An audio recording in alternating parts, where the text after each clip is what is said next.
Islands is pleased to bring you the Historical Vignette Series, brought to you by Rotary Central. For more than 110 years, Rotary members have used their passion, energy, and intelligence to take action on sustainable projects. The Cayman Islands, He hath founded it upon the seas.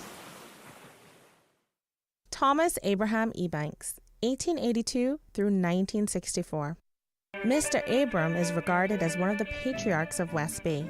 He started his life as a seaman and was miraculously saved during a storm that hit the Cayman Islands. Later in his seafaring career, he captained a mailboat which plied between Fort Myers and Okeechobee, Florida. Mr. Abram also pioneered the captive rearing of green turtles in Newtown or Governor Sound. Later in life, he started a small store. To augment his income, he became the collector of taxes in West Bay. When the government discontinued the discharge of cargo at West Bay, Mr. Abram was made the assistant warehouse keeper in Georgetown. His greatest contribution to the district was as an elder of the West Bay Presbyterian Church. Over the years, he influenced many young people to follow the straight path by his sermonettes and by his own example.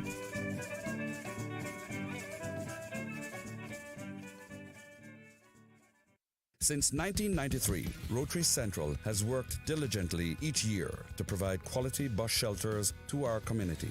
A traveling convenience to our school children, the elderly, young people going to work, guest workers, and visitors using the public bus. We, Rotary Central, help you, our advertisers, make it happen. Your marketing dollar travels a far way. Positioning your message, your product, your services, your presence in over 83 bus shelters. Every dollar you spend, every advert you place helps to build another bus shelter, providing modest comfort for Cayman travelers. Reserve space now on the only billboard medium in the Cayman Islands. Email rotaryshelters@gmail.com. rotaryshelters@gmail.com. The Bus Shelters, a partner in community convenience.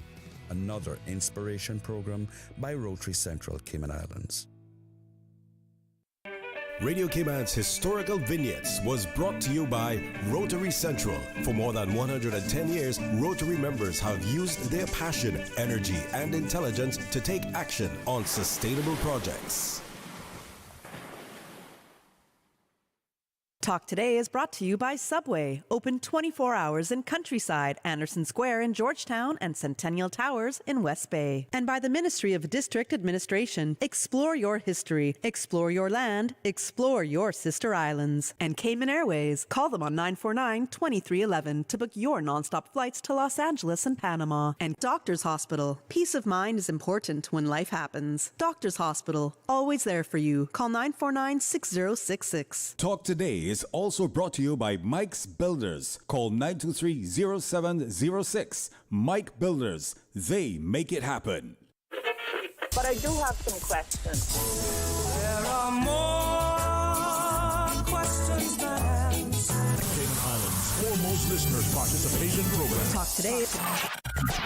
What's on your mind, Cayman? If you're ready to talk, we are ready to listen. Discussing current events and local news, community spotlights, hot topics, listener stories, cultural and historical discussions, environmental issues, fun and lighthearted topics, guest interviews. Cayman, basically anything you want to talk about, we are ready to listen.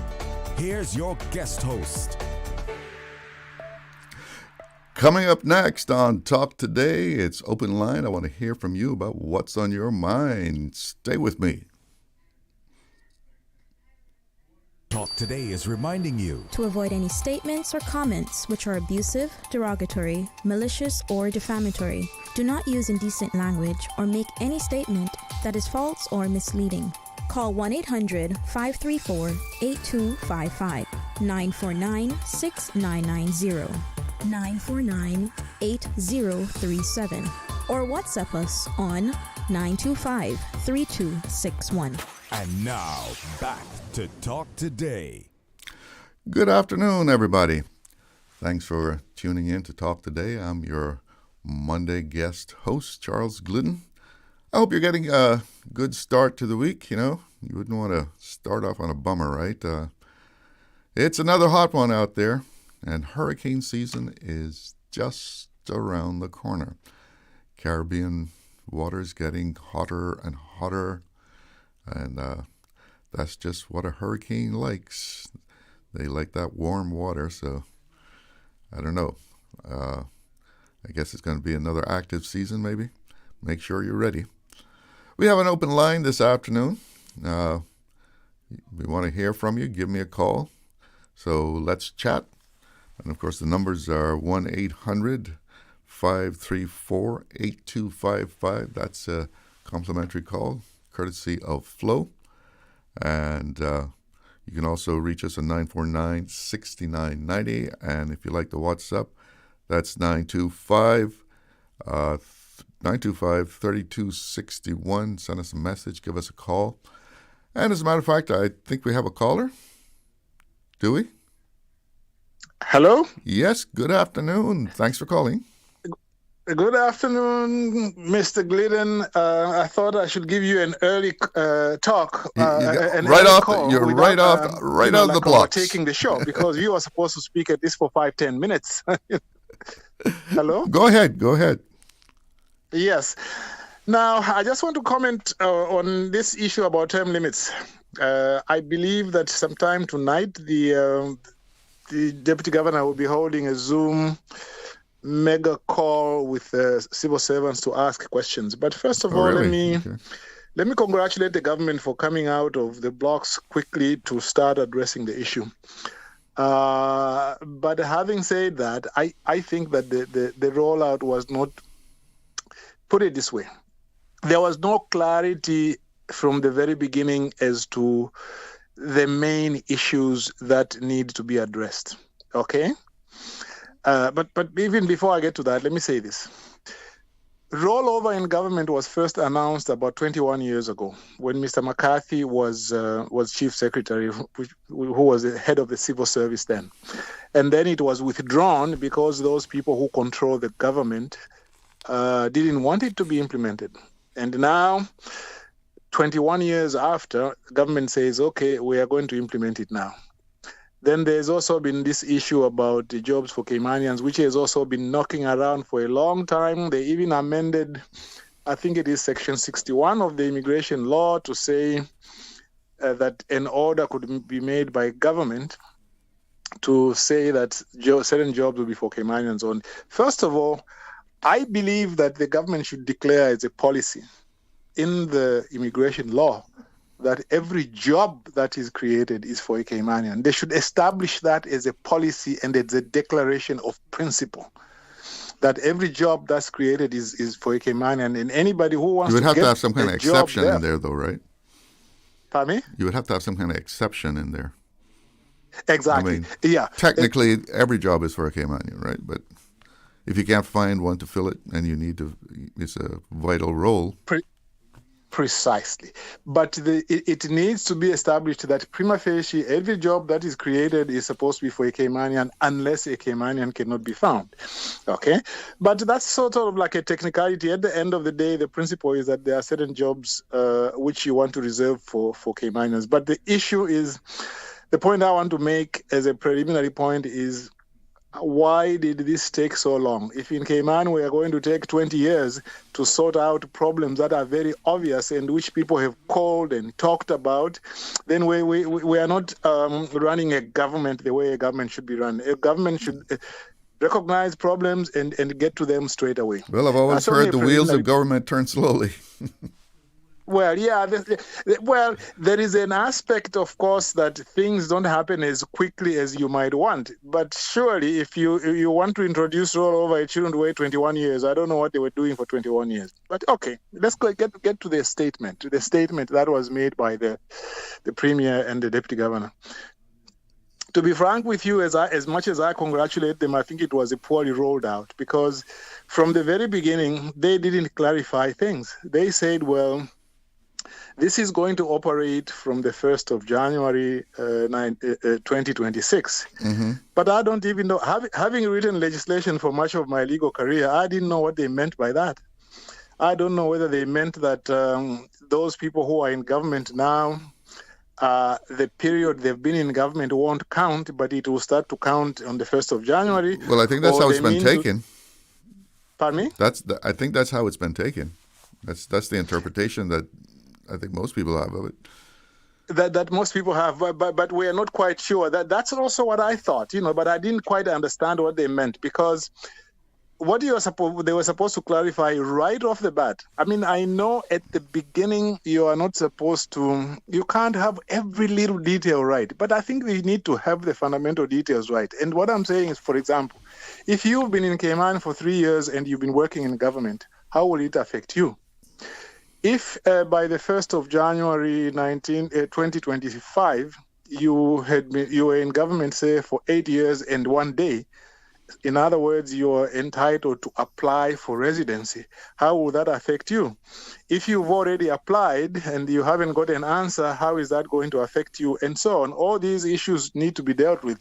If you are outside the country and you've already signed a contract, but you haven't come yet, does that affect you? All those things really should have been clarified from the very beginning. But we are going to hear from them and see what they are going to do. Because if, for example, they were to say that your 9 years is now 9 years, your 9 years will start counting from 1st January, and then we count 9 years, then you get rolled over after 9 years, then you haven't done much, because it means that whatever policy you're putting in place will only take effect in 9 years. And all those are possible interpretations, which I hope they can clarify. But also, they have also said that there are going to be exemptions. Now, exemptions are important. In any system, you need to have some flexibility on issues like this. But you see, my problem is this. I don't think I proceed from the standpoint of saying that hardly anybody is ever irreplaceable. Okay? Most jobs you can replace people. When people say, well, we want this person to be exempted, usually they just mean that they like them. So I would say that what government should do regarding exemptions, as much as they should have exemptions, they should be very careful who decides and what the criteria for exemptions are, and whether there's a provision for the matter being reviewed without going to court. Because if you are not careful with exemptions, they can become the rule. Because at the end of the day, the head of department likes somebody, recommends the chief officer says yes, and if that's the end of it, you will find at the end of the day it won't be working very well. So maybe also, a board has to decide that, like a Caymanian Protection Board. Yes, a board of that kind might be a better thing, because people have actually been talking about even how, after the abolition of the Public Service Commission, when chief officers became now the appointing officials, there are some people who say that the other system was better, because at least before a contract is renewed, there was other input from other people. So I do think, yes, a board would be better. But the biggest point I want to make is this. We have learned that actually there were not so many status grants being granted in government, because according to the governor, only 90, actually she said less than 90 grants of status have been made in government in the last 20 years. That's what she said. Which means that status was being granted in government at the rate of 4.5%. You mean to civil servants? The non-Caymanian civil servants? Yeah, non-Caymanian civil servants, 4.5 in number, because if you take 90 and you divide into that 20 years, it comes to about 4.5. So it wasn't as many people who were getting status in government. And then she also pointed out that since there were only 1,400 non-Caymanian civil servants in a civil service of 4,800, it's only 30%. And that 30%, most of them leave after about 6 years, so they don't stay to get status. And then she pointed out that those 1,400 non-Caymanian civil servants are only about 4% of the entire workforce in the Cayman Islands, because remember, you've got about 40,000 work permits. So at the end of the day, it was not so many anyway. But what the government has to address is the targets. You are granting status at the moment 1,500 roughly per year. And of those, I understand, about 800 people are born, or babies are born every year. Okay, and of those 800, only about 600 are actually of indigenous Caymanians. What it means is that what they are doing in government now, as good as it is only starting to scratch the surface, because it means you are granting status still at a rate which is 2 or 3 times higher than the number of people who are being born in Cayman. It means you are being replaced. Okay, in about 10 years, you only be about maybe 5%. Can you just hold that thought for me? Can you just hold that thought and stay on the line, because we do need to take a commercial break here. But stay with me, okay? Thank you. Just hold on. Let's take a break and come back. Looking to transform your space? From custom homes to commercial spaces, we bring your vision to life with precision, quality, and elegance. At Mike's Builders, we make it happen. Mike's Builders turned my dream home into a reality. Their team is professional, efficient, and truly the best in the business. Good communication? Check. Cleanliness? Check. Professionalism? On point. You have to try Mike's Builders for yourself. Call us today at 923-0706. That's 923-0706. Mike's Builders. Let's build a beautiful world together. Accidents and illnesses can strike without warning. Ouch! When it comes to urgent care, every second counts. At Doctors Hospital, we have a dedicated team of experienced doctors and nursing staff available to you 24 hours a day, 7 days a week. Don't waste time in an overcrowded emergency room when you need urgent care. Whether it's a broken bone, a severe infection, or a sudden illness, trust in Doctors Hospital's unwavering dedication to providing the best immediate care. For complete urgent care when you need it the most, choose Doctors Hospital, located in Georgetown, 16 Middle Road. Stay cyber secure with Cayman National. Here are a few tips that will benefit you. Ensure to log out completely when you finish any online banking activities. Be aware of phishing attempts and only click links from trusted sources that are sent from your device through emails and messages. Remember, Cayman National will never ask you for your credentials. If you suspect a fraud attempt or that your account has been compromised, please immediately contact our customer support team at 949-8300. Shipping to the Cayman Islands is fast, reliable, and seamless thanks to Cayman Airways Cargo. Need it faster than ocean freight? Cayman Airways Cargo offers multiple cargo flights to Grand Cayman from Miami weekly, so your packages, whether big, small, or in between, will arrive in no time. You can even use a Cayman Airways Cargo US address for your online shopping. Cayman Airways Cargo is also the only carrier providing air freight services for Cayman Brac and Little Cayman. Contact us today and see why Cayman Airways Cargo was voted as Cayman's best cargo and logistics company in the Best of Cayman Awards. For details, visit CaymanAirways.com/cargo. Looking for fresh, healthy food that's full of flavor? Then you've got to visit Kirk Market. Our dishes are made with fresh, high-quality ingredients. Enjoy vibrant mixed greens or satisfying pasta salads. Or try one of our delicious grill options like blackened chicken, spicy beef steak, or grilled salmon. Looking for something light and flavorful? We've got sushi rolls and poke bowls prepared daily. And don't forget to explore a hot bar or Billy Fresh salad at the salad bar. Stop by Kirk Market today for breakfast, lunch, or dinner and taste the difference. Eat well, live well with Kirk Market.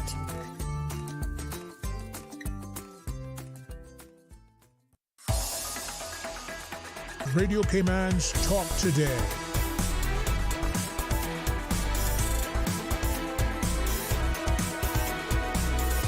What is on your mind, Cayman? Welcome back. Let's get back to our caller that's standing by there. Hello? Yes. No, you were talking about that there's more work permits being granted per year than children being born. Yeah, exactly. More status grants being given than the children being born. Yeah. So let me pick up just the numbers. I was just saying that according to the statistics available, status is being granted at a rate of approximately 1,500. It's actually 1,500 plus. 1,500 per year status is being granted, which works out to about 30 per week. Okay. Now, the birth rate, I understand, in the Cayman Islands is like there are about 800 babies being born every year, which is about half that number. And of those, the ones who are like Caymanians by descent, indigenous Caymanians, they are really about somewhere around 600. So do you see? So if you are having status grants, which are 1,500 plus every year, and the birth rate is 800 in terms of the total, and only about 600 in terms of the indigenous Caymanian, the indigenous Caymanian is being replaced very, very quickly. And in fact, probably in 10 to 20 years might virtually disappear. And to me, that's what they have to address. So that if you want to reverse that trend, then you have to grant status that is not more than 600 per year, just to break even. But if you want to reverse it, then you have to grant maybe as little as maybe 300 or 400. And to me, that's what they have to address, because all these other things they are doing, they are good, they should be done. But if there are no targets, what people are actually clamoring for, which is that we do not want to be a minority in our own country, is not going to be achieved, because that's what people really are talking about. They are talking about jobs. Yes, they want jobs for their kids. They want jobs for themselves, opportunities, to rise and become senior in the government and in the private sector. But at the end of the day, those are the two things, and they will not be achieved without these targets. I would have wanted to hear something about these targets. So I would be grateful if the Deputy Governor tonight can say something about these targets. Now, let me ask you something, though. Let me ask you something. If we put that kind of cap on the grant of Caymanian status, which would be a drastic cap, where does that put us as far as how the UK looks at us and what they've said in the past about human rights? You allow a person to spend so much time in a place, well, it's almost as if there's some right accumulated over that time that they should be able to stay on. Yes, and that will have to be considered in this whole scheme of things, and thanks for bringing it up. Now, according to what we are told that this legal advice was given some time back, that people shouldn't stay for, when they stay up to 10 years, they should have some kind of permanence. Okay? Like an automatic residency, right? Yeah, more or less automatic, in the sense that after that you can't roll them over, because they now have a vested right according to the human rights standards as defined by the European Code of Human Rights. Okay, but here's the thing: one, you can work rollover in such a way that they don't reach 10 years, and as you know, that's why they worked rollover in such a way that it ends at 8 or 9, so that you don't reach 10. But more than that, in my view, if government were to decide to take a more drastic step, they should try to argue the case and take it all the way, if necessary, to the European Code of Human Rights to say, we are a very vulnerable society. We are a minority in the society. We also have a right to self-determination, which is also guaranteed by the European Convention on Human Rights and all international conventions. And if you are going to apply the rights or to recognize the rights of incomers to Cayman in such a way that now you totally undermine our right to self-determination and our right to have our culture, our values, our customs and beliefs maintained in a certain way, that we should be treated as an exception because it is a vulnerable society. And that's what I've been disappointed with the government. The government have not been trying to push that point. They've been too quick to say, oh, but sorry, the UK wouldn't allow this. You have to learn how to fight fights like that. Let me give you an example of what happened in Norway a long time ago. This is when I was doing my graduate studies in Canada in the 80s.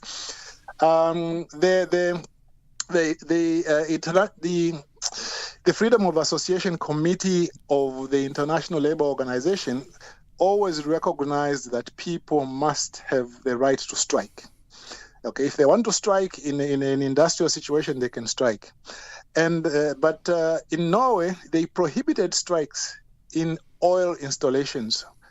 And they said, we can't afford this because we get 35% of our revenue from oil. And they were taken to the International Labour Organization. You know what the government said? The government said, yes, everybody's got a right to strike, but in a vulnerable economy like the Norwegian economy, where we get 35% of our revenue from oil, we can't afford it. And the International Labour Organization agreed with them and said, yes, the general rule is there, but your country is particularly vulnerable, therefore you can prohibit strikes. And those are the sorts of cases which Cayman needs to look to. And that gets back to your statement a while ago that you always need exceptions. Yeah, you always need exceptions. Now, then there's a matter which I know that they couldn't have touched on this because there were too many things, but I just want to reiterate a point. Under the Public Service Management Act, it says that a Caymanian should only be given preference if their qualifications are roughly the same, at the same level as a foreign person. They need to amend that. I think it's Section 25 and 41. They need to amend those sections to make it clear that if you qualify as a Caymanian, you should be given the job, even if there's a foreigner who is more qualified. And finally, let me end with this, Charles, the judiciary. From what they have announced, they are saying that they want to give an exception to the judiciary. First of all, exemptions are good, but they can cause a problem. About the judiciary, I do not know why the judiciary are getting an exemption. If anything, what do you want in the judiciary? You want those people who are not Caymanian in the judiciary to exit the judiciary so that you can create room for your own people. You don't have a single indigenous Caymanian judge right now. Suzanne Bothwell was going to be one, but I don't know what happened. She ended up leaving the judiciary. I think that, you see, in the judiciary, if they want to deal with the issue of judicial independence, I think there is independence there. If you give somebody, say, a tenure for 8 years, and then at the end of 8 or 9 years, they are rolled over, actually it is better, because anybody who doesn't expect to have a renewal of a contract will always be a more objective judge. It's like, in the United States, in your second term, if you know you are not going to be running for election again, you do what you think is right. Brave decisions. Or what you want to do. For me, I don't. Yeah, exactly. You see, I don't see why the judiciary should be exempted.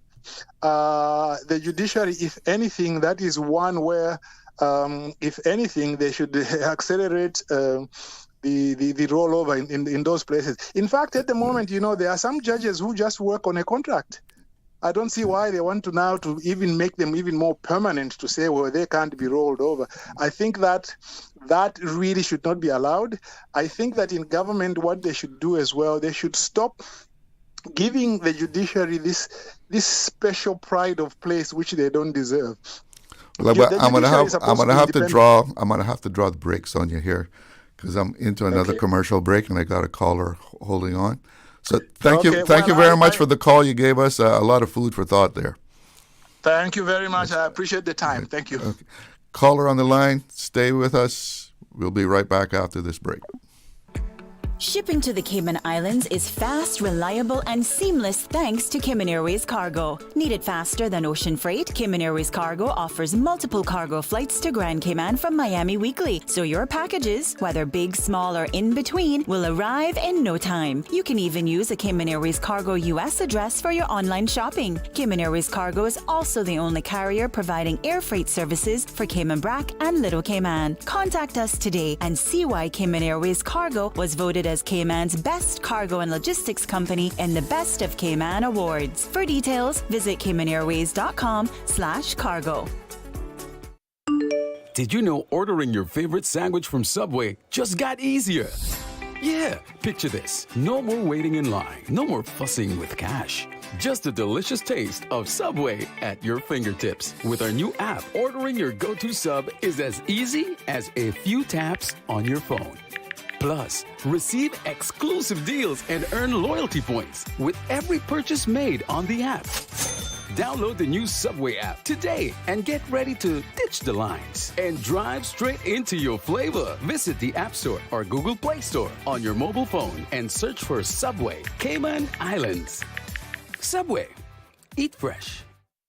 Did you know that Doctors Hospital provides urgent care services 24 hours a day, 7 days a week? And Doctors Hospital's urgent care physicians have access to the most advanced MRI and CT imaging in the Caribbean, providing reliable diagnostics when you need it most. When you need quality urgent care for an illness or injury, Doctors Hospital is here for you 24/7. Whether it's a migraine, chest or abdominal pain, shortness of breath, broken bones, or another urgent need, Doctors Hospital at the top of Walker's Road. Urgent care right now.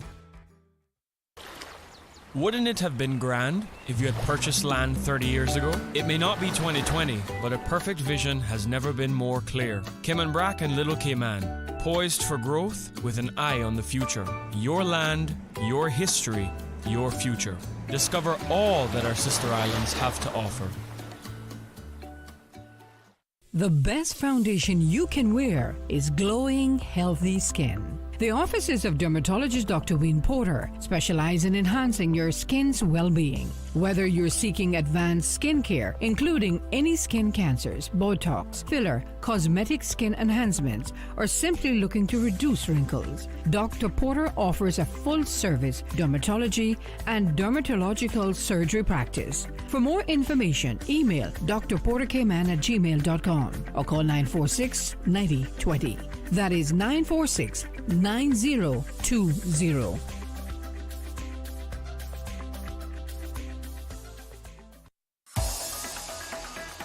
Radio Cayman's Talk Today.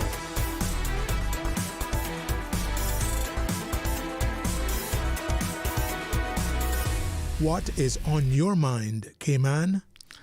This is Talk Today. I'm Charles Glidden, and I think we have someone on the line. Good afternoon. Thanks for calling. Good afternoon. Sir, I can't remember your name now. Charles Glidden. Charles Glidden. Mr. Glidden. I've lost all of my thoughts after that long commercial break. But I wanted to chime into the conversation that I caught on what Mr. Billy was saying there. I agree with him on one part about the judiciary system. I don't know, why that may have fallen in the civil service policy of being an exemption. But on the other hand, I can easily see how it would, because we are, as he rightly said, we don't have any Caymanian judges.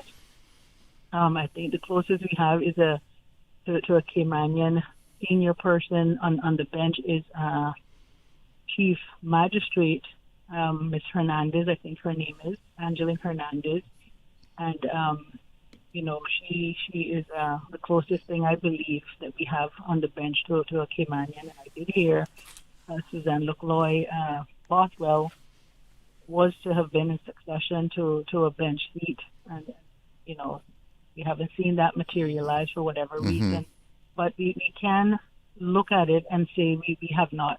When we have judges come to the island or so forth, we do have the legal system, as Mr. Bailey probably knows this, is set up in such a way that these types of positions are long-term positions. They're not normally accepted as in, when they have to bring in special judges for special circumstances. But assignments to these bench seats are usually considered long-term positions. So we can easily, on the other hand, understand why the judiciary could be, is considered an exemption.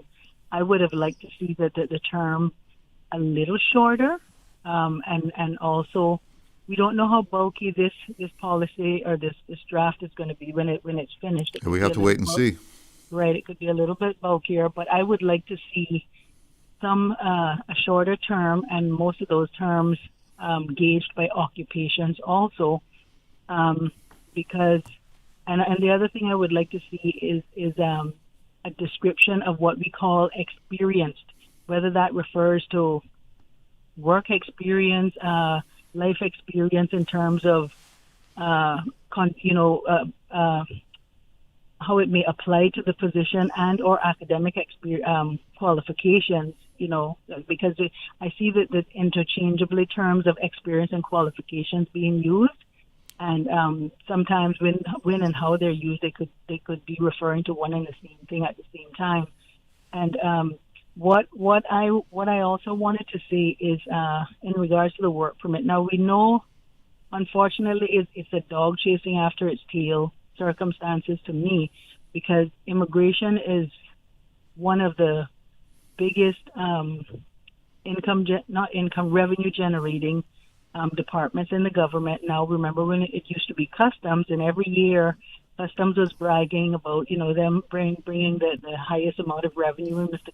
Carlin Howery, I think his name was there. They were always so proud of that. For the duty, the duty yes. that was brought in.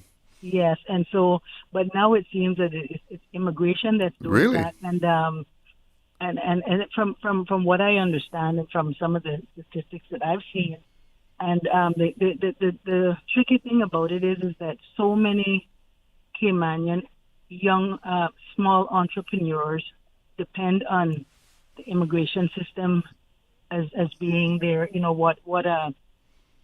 being their income source, because we've seen a lot of businesses pop up that are engaging in immigration services, and so it's going to be a tricky thing for Cayman, for the government to solve, because I've seen some of the very same people that want immigration reform are engaging in immigration services, and you can't have your cake and eat it too completely. Right. So how do we have that balance?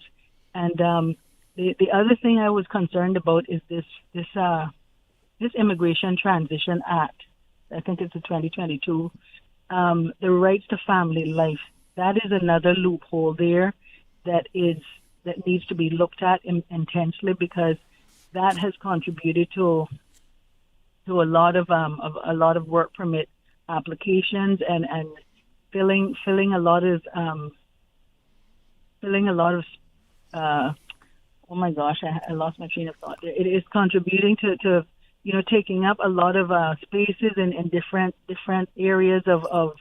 So what does that do? Does this have to do with being able to bring dependents with you? Right. Yes. So you'll bring your wife or your husband or your children, which then and I'm not against people bringing their family. That's not what I'm trying to say. But we have to look at the balance of that. The other thing that I came up with the other day, a concept that came to my mind, was the marine parks, conservation that we have. What do we call them again? The marine parks, where we have seasonal. Well, I think it's conservation areas or marine parks. Or... Right. So we have seasonal openings of certain marine lives, right? And we have that in place because we give that marine life time to replenish in order for us to have access of those marine lives. And in my mind, that came back to say that is the type of system we might need to implement here. And it kind of sounds like the type of system government is trying to implement, where we're going to give people a term of being here on island, and then you can leave and give Caymanians time to replenish, because we need time to replenish.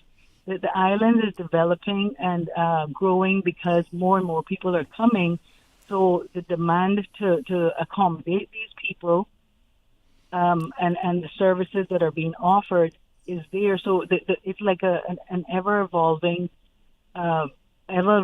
system, So how are we going to meet that? We can't.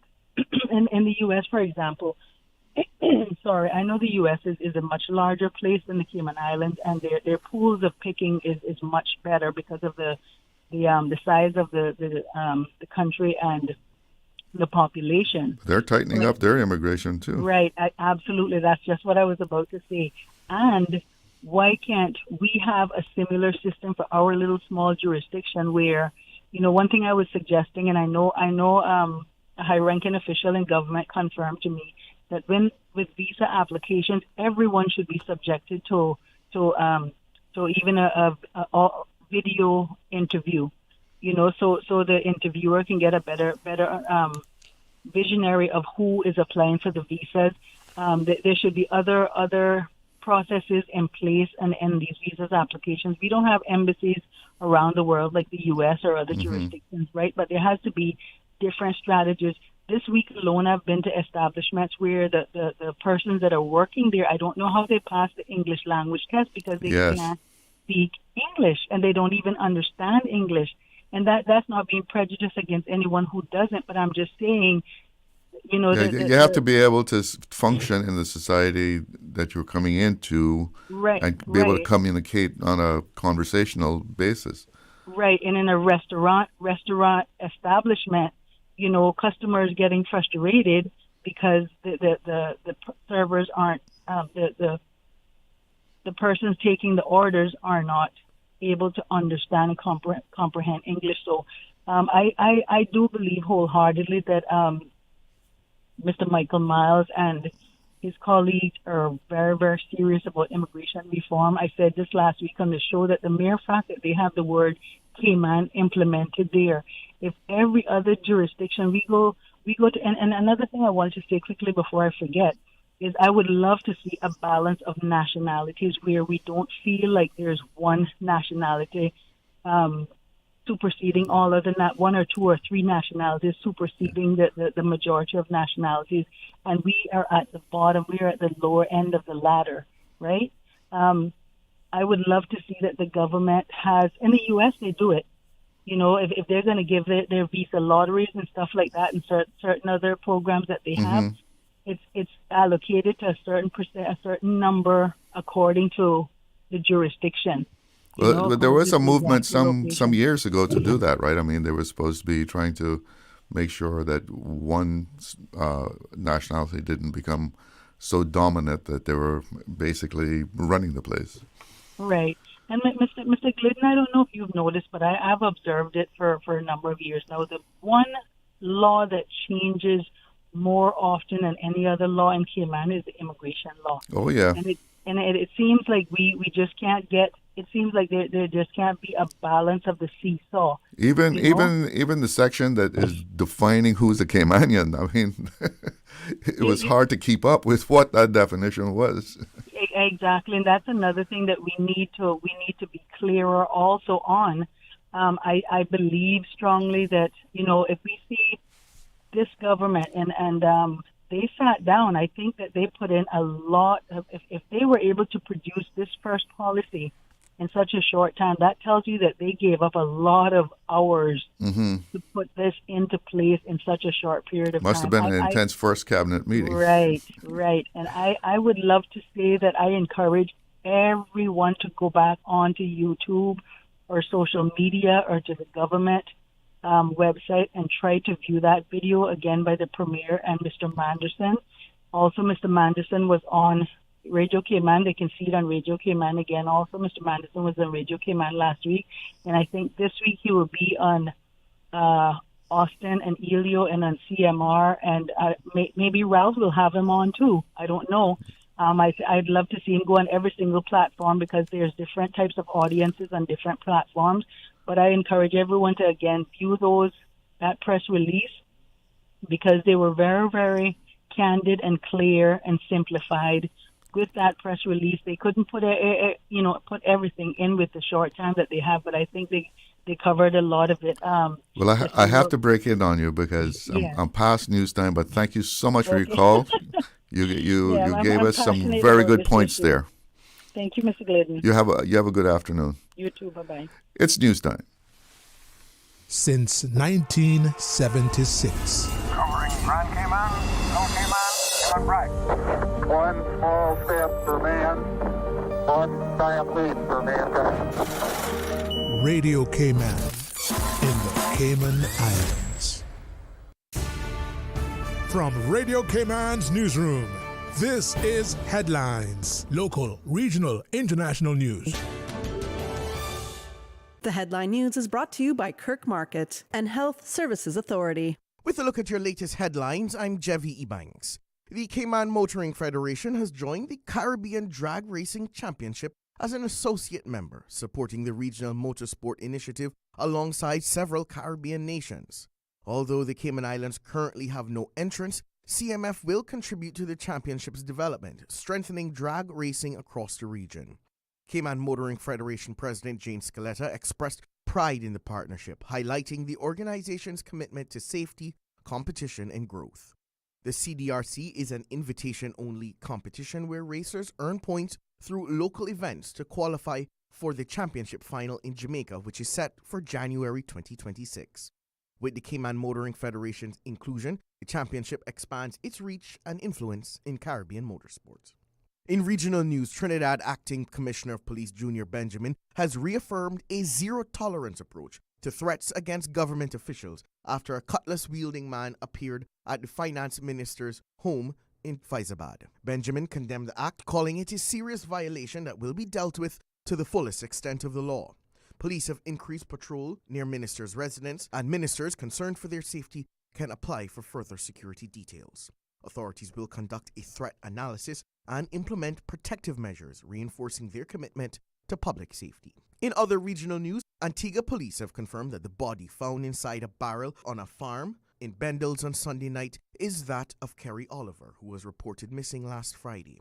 Oliver, also known as Dollar Man, was discovered with his hands tied, and the circumstances surrounding his death remains unclear. During investigations, police found Oliver's abandoned vehicle by a roadside, unlocked with the keys inside, and later towed it for further examination. His death marks the sixth murder in the area this year. That is your latest headlines. I'm Jevy Ebanks. Radio Cayman. More news available at www.radiocayman.gov.ky. Check out our social media pages: Facebook, YouTube, X, formerly Twitter, Radio Cayman Headline News.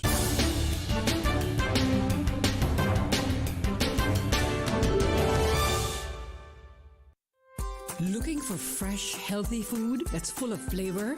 Then you've got to visit Kirk Market. Our dishes are made with fresh, high-quality ingredients. Enjoy vibrant mixed greens or satisfying pasta salads. Or try one of our delicious grill options like blackened chicken, spicy beef steak, or grilled salmon.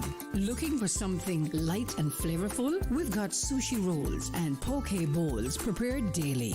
And don't forget to explore a hot bar or Billy Fresh salad at the salad bar. Stop by Kirk Market today for breakfast, lunch, or dinner and taste the difference. Eat well, live well with Kirk Market.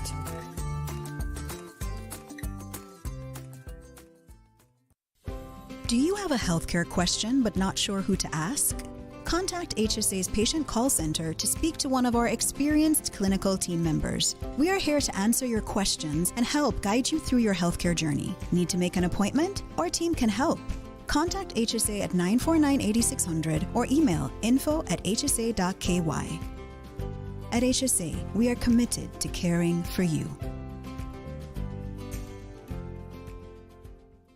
Radio Cayman is pleased to feature this special Sister Islands historical vignette brought to you by the Ministry of District Administration and Lands. Explore your history, explore your land, explore your Sister Islands. Hinton Roxroy Connolly was born in Creek, Cayman on 9th September 1937. Fondly known as Big H to his family and friends, following a 5-year career at sea, Mr. Hinton returned to Cayman taking up work with Brack Power and Light Company for 3 years prior to moving to Grand Cayman, where he commenced employment with Cable and Wireless in March 1966. Big H would eventually move back to Cayman working his way up from a linesman to a supervisor throughout the 29 years of employment with Cable and Wireless, eventually retiring in August 1994. Following his retirement, Mr. Hinton continued to do electrical work for the many people of Cayman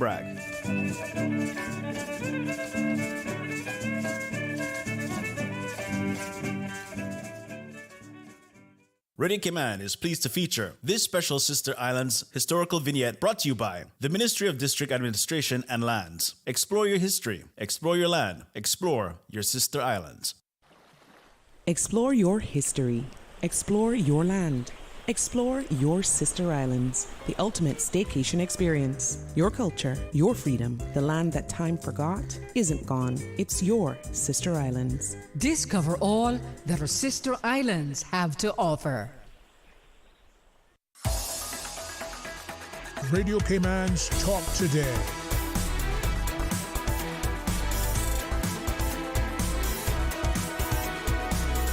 What is on your mind, Cayman? Well, it's 7 minutes after 1 o'clock. You're listening to Talk Today. I'm your Monday guest host, Charles Glidden. And our first 40 minutes or so was taken up with discussion about what the new government has decided. And if you are out of touch with that, not knowing what the context of those conversations were, the new government has made good on their promise to make immigration reform a top priority. In the first meeting of Cabinet, approval was given to drafting instructions which introduce immigration term limits for non-Caymanians working in the civil service. And this brings the civil service, of course, in line with that aspect of immigration requirements for the private sector. And I think most people welcome that change, and not only welcome it, but believe it's long overdue. For current non-Caymanian civil servants, from everything that most people have interpreted, the clock starts ticking January 1st next year. So that means that even if you have 9 years, coming up on 9 years in the service already, beginning January 1st next year, you will have a fresh 9 years before your term is up, and you have to decide to either move on or apply for residency. Not making the term limit retroactive, I think, was a good move. It was fair to those non-Caymanians that have already put in a substantial amount of time working in the civil service, and they have ample time to make decisions, make adjustments to their future plans. At the same time, the civil service has continuity and time to make succession plans, making sure Caymanians are educated, trained, and given experience to fill those posts. There are some other changes reportedly on the table, notably making certain positions in the civil service exclusive to Caymanians, and also contractual terms for foreign workers in the civil service that they will train and develop Caymanians for the posts that they are in. And we want to hear from more people, so give us a call, 1-800-534-8255 or 949-6990. WhatsApp is 925-3261. We had a message about something one of the other callers said earlier about people being employed and apparently can't speak good English, how do they pass the test that is required. And this, they said they're all over the island. They can't speak English, but they're in hospitals. They're everywhere. They can't understand. That's why they're making so much mistakes. And we do have a WhatsApp caller on the line. Good afternoon. You're on the air with Talk Today. Hello? Good afternoon, Ms. Glidden. Good afternoon. You're on the air. What's on your mind? I would just like to say that these 4 years that we have ahead of us are our last chance as Caymanians in getting help from a government that we need at this time. You think we're going to get it? Oh, he's gone. Okay. He's giving us quite an ultimatum there. This is our last chance. So what do you think about what the government has done here? Give us a call and let us know, because this changes a lot of things and how things are going to be done. Let's see what else we have here. Here's an interesting story from the Associated Press. People with darker skin still need to wear sunscreen for more reasons than one. It says too much ultraviolet exposure from the sun can lead to sunburn, dark spots and wrinkles, and increased risk of skin cancer. The Melanin in darker skin offers some extra protection from the sun, but dermatologists say that just isn't enough on its own. Everyone needs a sunscreen, but the reasons that one might be reaching for sunscreen may differ depending on your skin tone. Dr. Jenna Lester, who founded the Skin of Color Clinic at the University of California, San Francisco. White people are overall more likely to get skin cancer compared to Black and Hispanic people, but Black and Hispanic people are less likely to survive the most dangerous kind of skin cancer called melanoma, according to the American Cancer Society. That's the cancer that Bob Marley tragically died from at the age of 36. When Marley found a dark spot under his toenail, he at first thought it was from an old football injury. He loved football, but he was later diagnosed with melanoma. And that's a rare but very aggressive form of skin cancer. So regardless of what your complexion is, out there in the sun, and this Caribbean sun, it's a scorcher. So use that sunscreen. We have a caller. Good afternoon. You're on the air with Talk Today. Hi, Mr. Glidden. It's me again. Okay. I wanted to bring up planning as a topic. Mm-hmm. First, I'd love to see planning reach out to every commercial bank. I think they're called Class A bank. Class A, yeah. Yes, to ensure that they have customer services, restroom facilities for the customers. And that is something that I see is very shortcoming around with some of the establishments. I see some people making a lot of comments online that most of these banks now have no restroom facilities for customers, and especially on a Friday or end of month or government payday. Yeah. Customers can spend hours in the banks. But have they ever had public restrooms? I can't recall that they have it. Yes, sir, and it is the law. It's a planning law that they're supposed to have it. I would imagine, yeah. Yeah, at least I believe the law said at least within 100 feet or something like that, if not in the establishment itself. But the main planning thing that I want to bring as a topic is I hope government will look at reinstating the planning law where Caymanians or whoever, property owners, were allowed to build up to, I think, 10 square feet of additions without planning approval. Yeah, that's right. Yeah, now I know that may change, and why I brought that up as a topic is because it could help us meet the demand for housing, especially for our Caymanians, because we know traditionally Caymanians did that as a way to save money and try to accommodate savings to try to get their own place, or they were able to build on the properties where their parents or family members owned, and that assisted with providing housing. So in the quest to provide housing for our people as the government considers other measures, I think it would be worthwhile looking at reinstating that.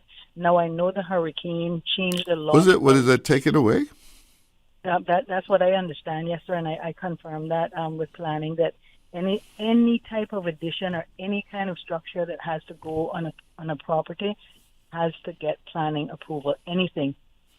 So that's what I was told, and so I know the hurricane may have changed a lot of things, and they could probably look at a way of streamlining those additions to go through planning, and that way it would become less expensive for especially our Caymanian families and young people who, rather than going out renting and that sort of thing, they'll have their own little privacy, but they're able to have an addition on there.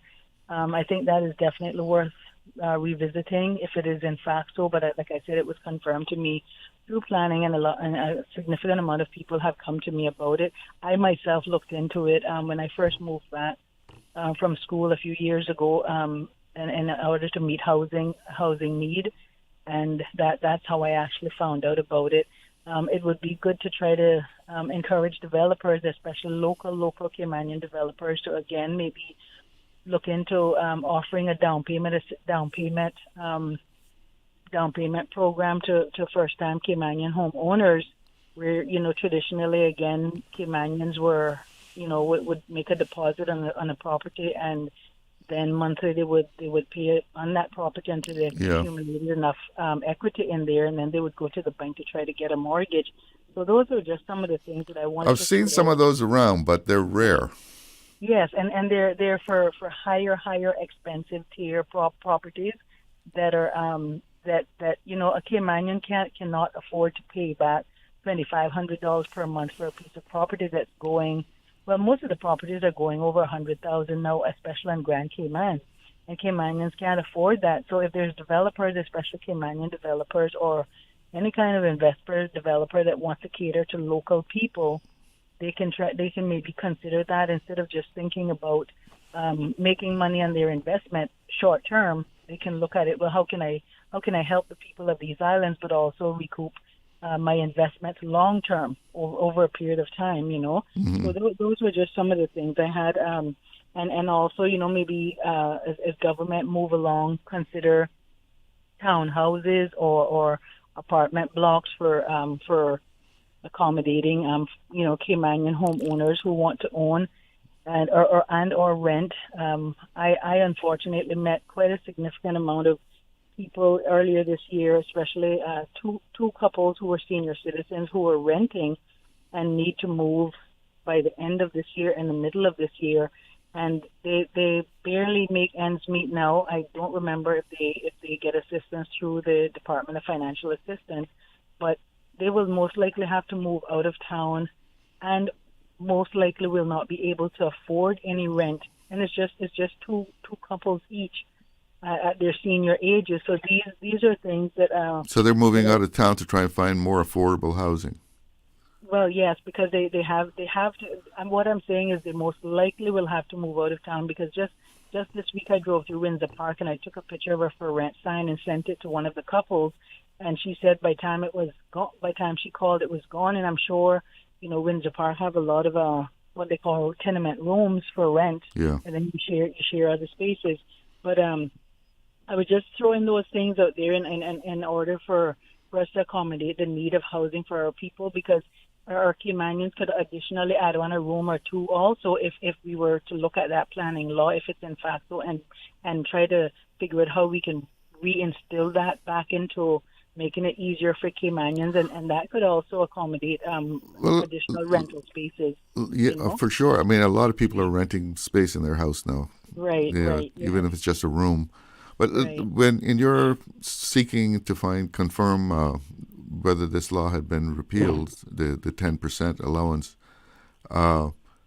did you find any rationale for it? Did they give you any reason? Did you find out why it was taken away? No, I was just made to understand that that's just the planning law. The law changed, and I don't know. I don't want to blame anyone administration. I was wondering whether it had to do with any concern about what was being built, or that it was substandard, or right. Well, that all of that could have played in, as well as the hurricane, where they wanted to, like you said,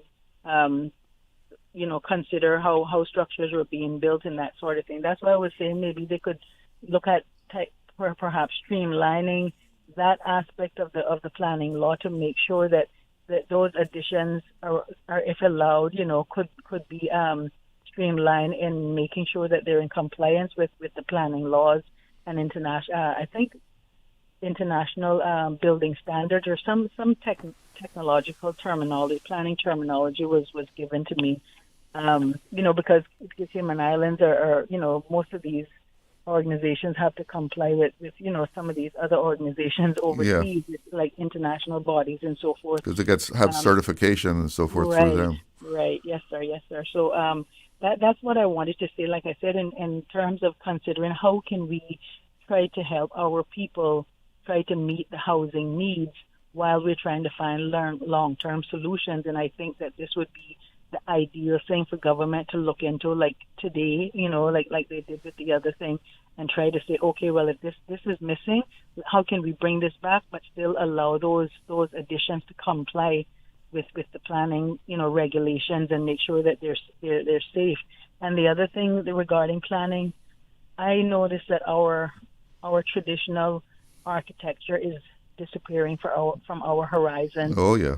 I know people are building to make structures, especially residential homes, to make sure they meet hurricane standards and so forth. But I want to encourage our Caymanians and people that are investing in their islands and building. Planning, I think, should make this mandatory too. Is that we make sure that these structures are implementing. I'm sitting here in Countryside at Foster's, in front of Foster's, and I'm just looking at how beautiful this development is. It gives that Cayman Island flair, but it's still a beautiful, modern looking.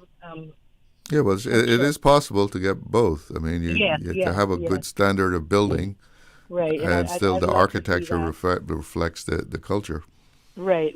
But it usually starts with the person that's requiring, the plans to be developed and what they're looking for. So I'd like to encourage more people. We need to retain that, because our culture is slowly disappearing. Any other West Indian or Caribbean islands we go to, they're trying to maintain, that part of their tradition and their heritage, and we're losing that very slowly. So I'll leave you with that, Mr. Glidden, and give someone else a chance. Thank you so much again. All right, thanks for calling.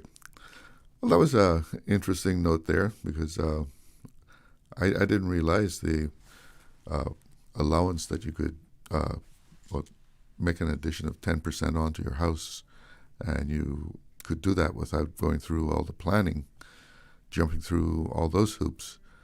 I didn't know that had been taken away. And when you decide to do something like that, now I guess you have to have everything on paper, make all the submissions, and it can take some time too. It takes some time to just, you want to put 10% onto your existing structure, because just the filing of all those papers can be a headache. I guess they have their reasons, but I know it used to be something that a lot of people took advantage of. So that's an interesting tip there. So we're coming up on about 25 minutes after the hour. We have, I believe, joining us. We're going to be hearing about some beauty pageants going on.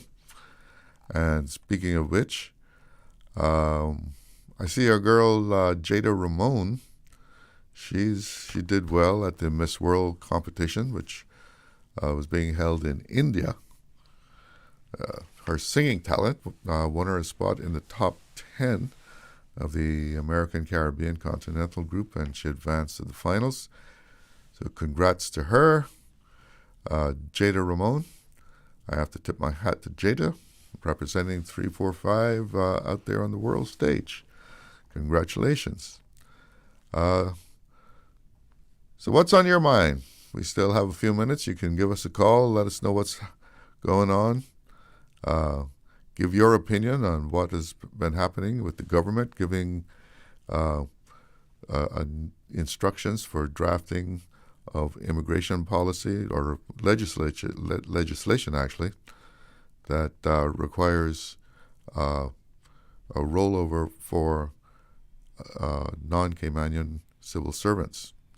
And there's been some reaction to that.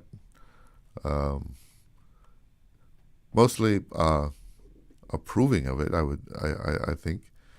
I know there was a letter circulating about supposedly from a senior civil servant, and I take it that it was a Caymanian civil servant,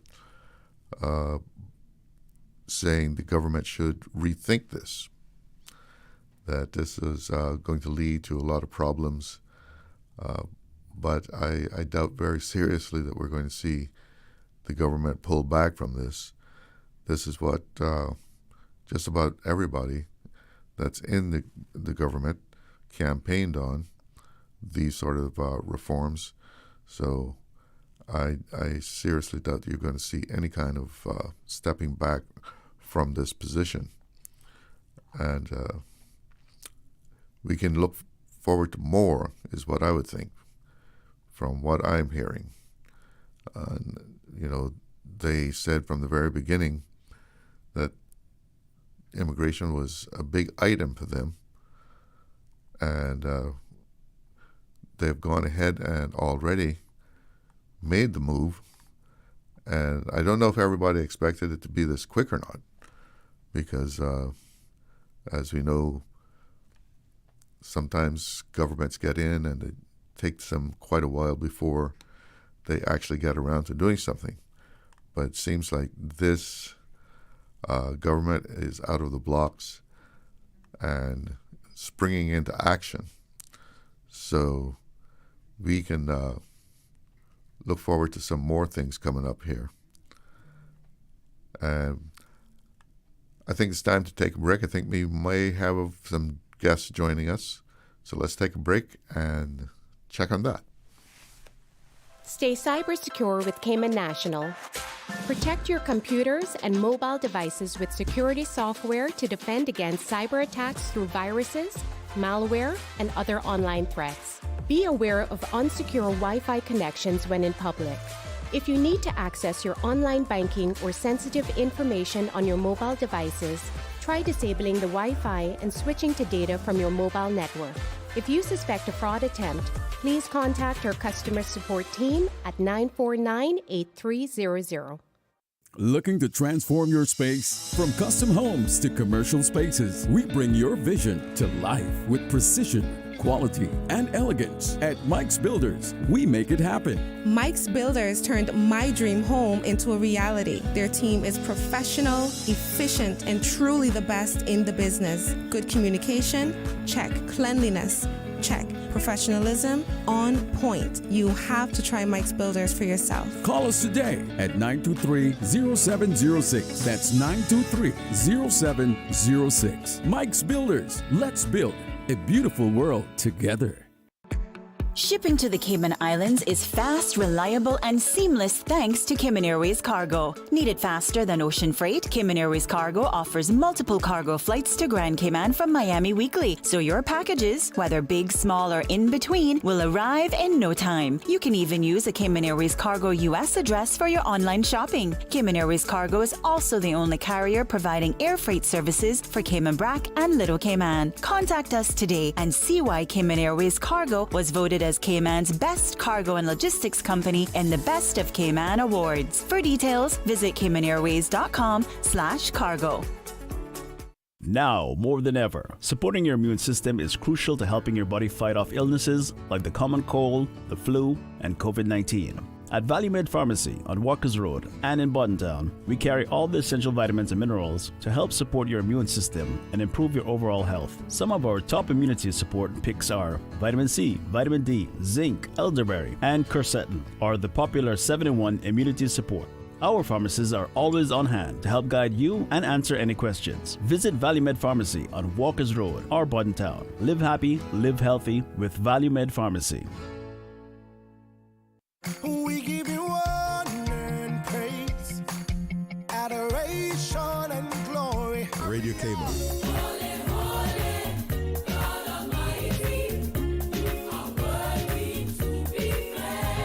Praise time. Praise Him, praise Him. Come and let's praise the Lord. Come and let's praise the Lord. Praise Him in the morning and in the evening. Oh, let's praise the Lord. Praise time in the morning. Praise Him, praise Him. Weekdays 6 to 6:30 a.m. Radio Cayman, waking you up. Rock my soul in the blues of my faith in rock my soul in the blues of my faith in Praise time. I know He cares. He'll always be there. Oh, yeah. Praise Him, praise Him, praise Him. Praise time. Set your clock for 6 a.m. or you will miss it. Can you tell me what does a turtle do on his birthday? He celebrates! Celebrate your loved one's special birthday with a birthday shout-out live on For the Record with Mr. Orette Connor, only on Radio Cayman. WhatsApp your loved one's name to 925-3261. That's 925-3261. Radio Cayman's birthday shout-outs live on For the Record with Mr. Orette Connor every Monday, Wednesday, and Friday. Brought to you by Coca-Cola. Available across the Cayman Islands. From Tortuga Wholesalers. Accept no substitutes. Taste the feeling with Coca-Cola. And by Yum. Daily school menus are available. Cayman.ky. Radio Cayman's Talk Today.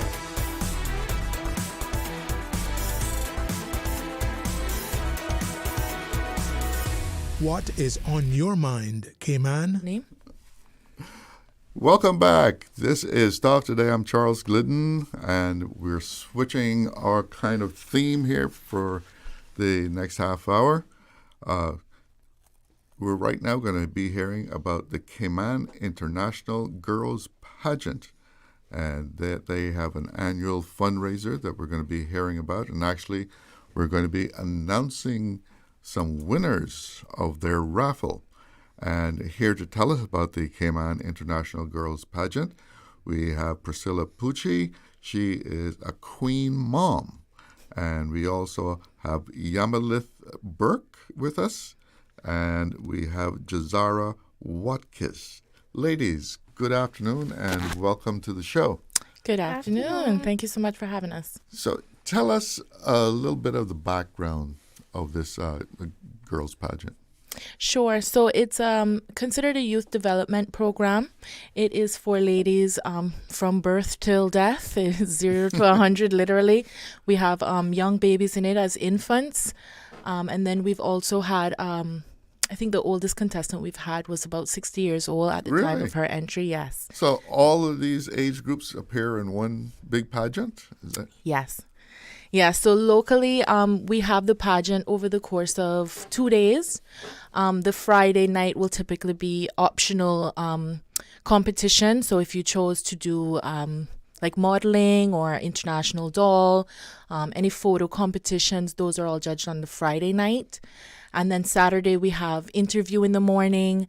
There's playtime for the little ones, just to see how they interact. And then in the evening is the big showcase where we have the audience there. The girls all compete in casual wear or party wear, formal, and then there's also talent for the older girls, and then there's a segment for the 4 to 6 year olds that's called personality. So that's basically just an on-stage question and answer. So you have all those age groups competing here in Cayman? Yes, sir. And then what, they go off someplace? Yes, sir. So after the local competition, which is typically held March or April of each year, we do our fundraising. So we're here to do one of those today. And then those girls who won their respective age division, as well as the first runner-up, and then any of the girls who competed have the opportunity to go overseas to that international competition. It's at various states throughout the United States. So this year we'll be traveling to Nashville, Tennessee, and they get to compete in the girls from those other states. So we have Florida, we have Alabama, Mississippi. We had South Africa competing at one point. So it's not just within the United States, but they do consider it their national competition because, of course, they're a U.S.-based organization. So you're sending 16 competitors to Tennessee? Yes, and that's roughly the amount of girls that we have in our delegation each year, yeah. So you are a queen mom. What's that mean? So that means I'm the mom of one of the girls who won their age division, one of the reigning queens. Yes, I'm a mom. I'm a chaperone. All right. So a little later on, if you supported this effort with buying a ticket for the raffle, we're going to draw them right here on the air. So, stay with us. You might hear yourself be declared a winner. So let me speak to, we have two young ladies here, and we Yamileth Burke. What made you get involved in this? Originally, I started doing pageants when I was Just come a little closer to the microphone. Originally, I started doing pageants when I was 9 years old to help with my confidence because I was never really confident. I was really shy. And when I came across this pageant, I saw all its morals. I thought, maybe I should try this one. And when I saw all the things they do to help the community, then I officially decided to join this one. So when did you actually start practicing and so forth to be in this? Early January time, yeah. And another young lady in the studio with me is Jazara Watkiss. What made you get involved? So I've been a part of this pageant, this group, since I was 7. And I've always enjoyed the way they carried themselves as a group. And I always enjoyed working with every one of the girls there, every one of the directors. So I always liked it. So you were competing from that young age? Yes, sir.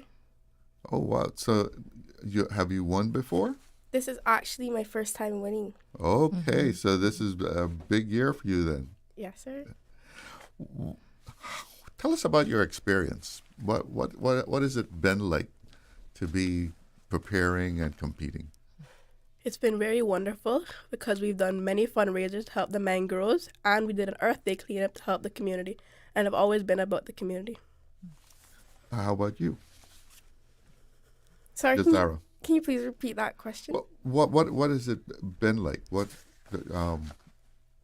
Like working with everyone, it's been great. The day of the pageant, I can say backstage, was very chaotic. Running around, changing outfits, but I really enjoyed it, and I enjoyed the Earth Day cleanup. It was a good thing for our community, and I enjoyed it. So the pageant really tries to instill a lot of social responsibility in the competitors?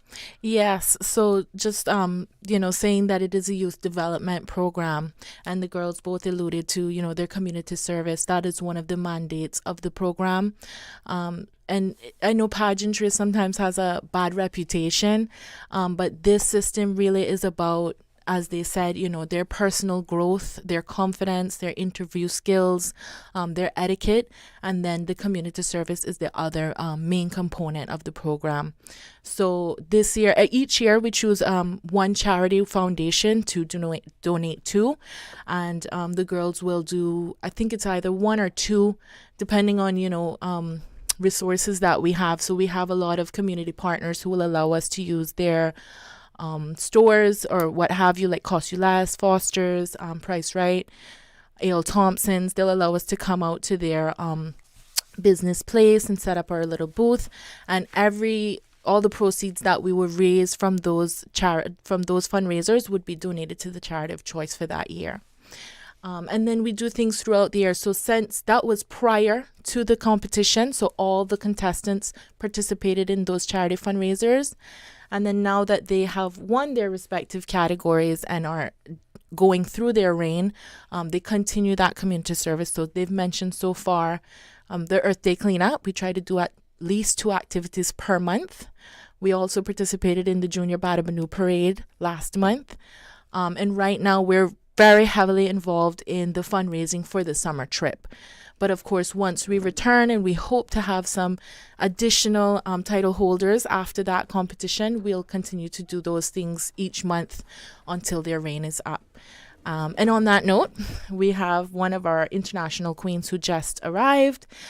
She actually competed last year in Dallas, Texas, and she won the overall U.S. national title of International Miss.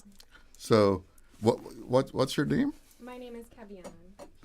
Well, welcome to the studio.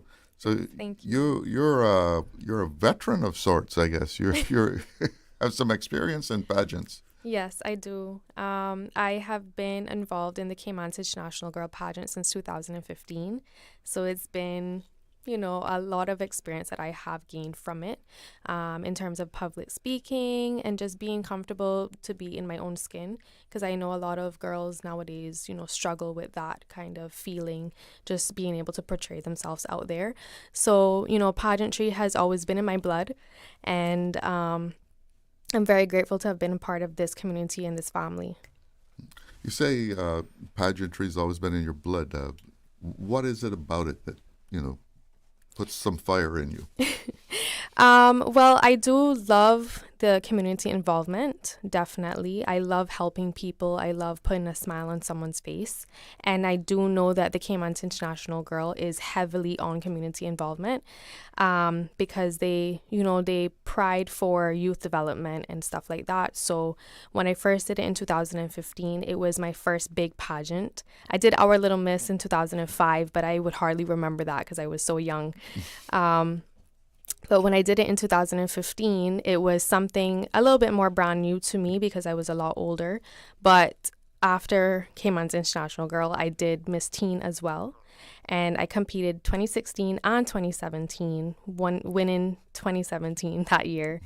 And then I did Miss World, which I'm pretty sure that a lot of people are familiar with, Miss World and Miss Universe. Sure. I did Miss World in 2019. And even though I didn't win, I took that loss as another stepping stone for something even greater. So pageantry, when I say in my blood, I mean like when I did it, it felt natural to me. It didn't feel like something that was forced. Now, you said you were with this, the Cayman International Girls Pageant 2015. Yeah. So you've been with it from the very beginning. Yeah. That's when it started, yes. right? Mm-hmm. Yeah. And I guess you've seen a lot of changes over the last 10 years. Yes, I have.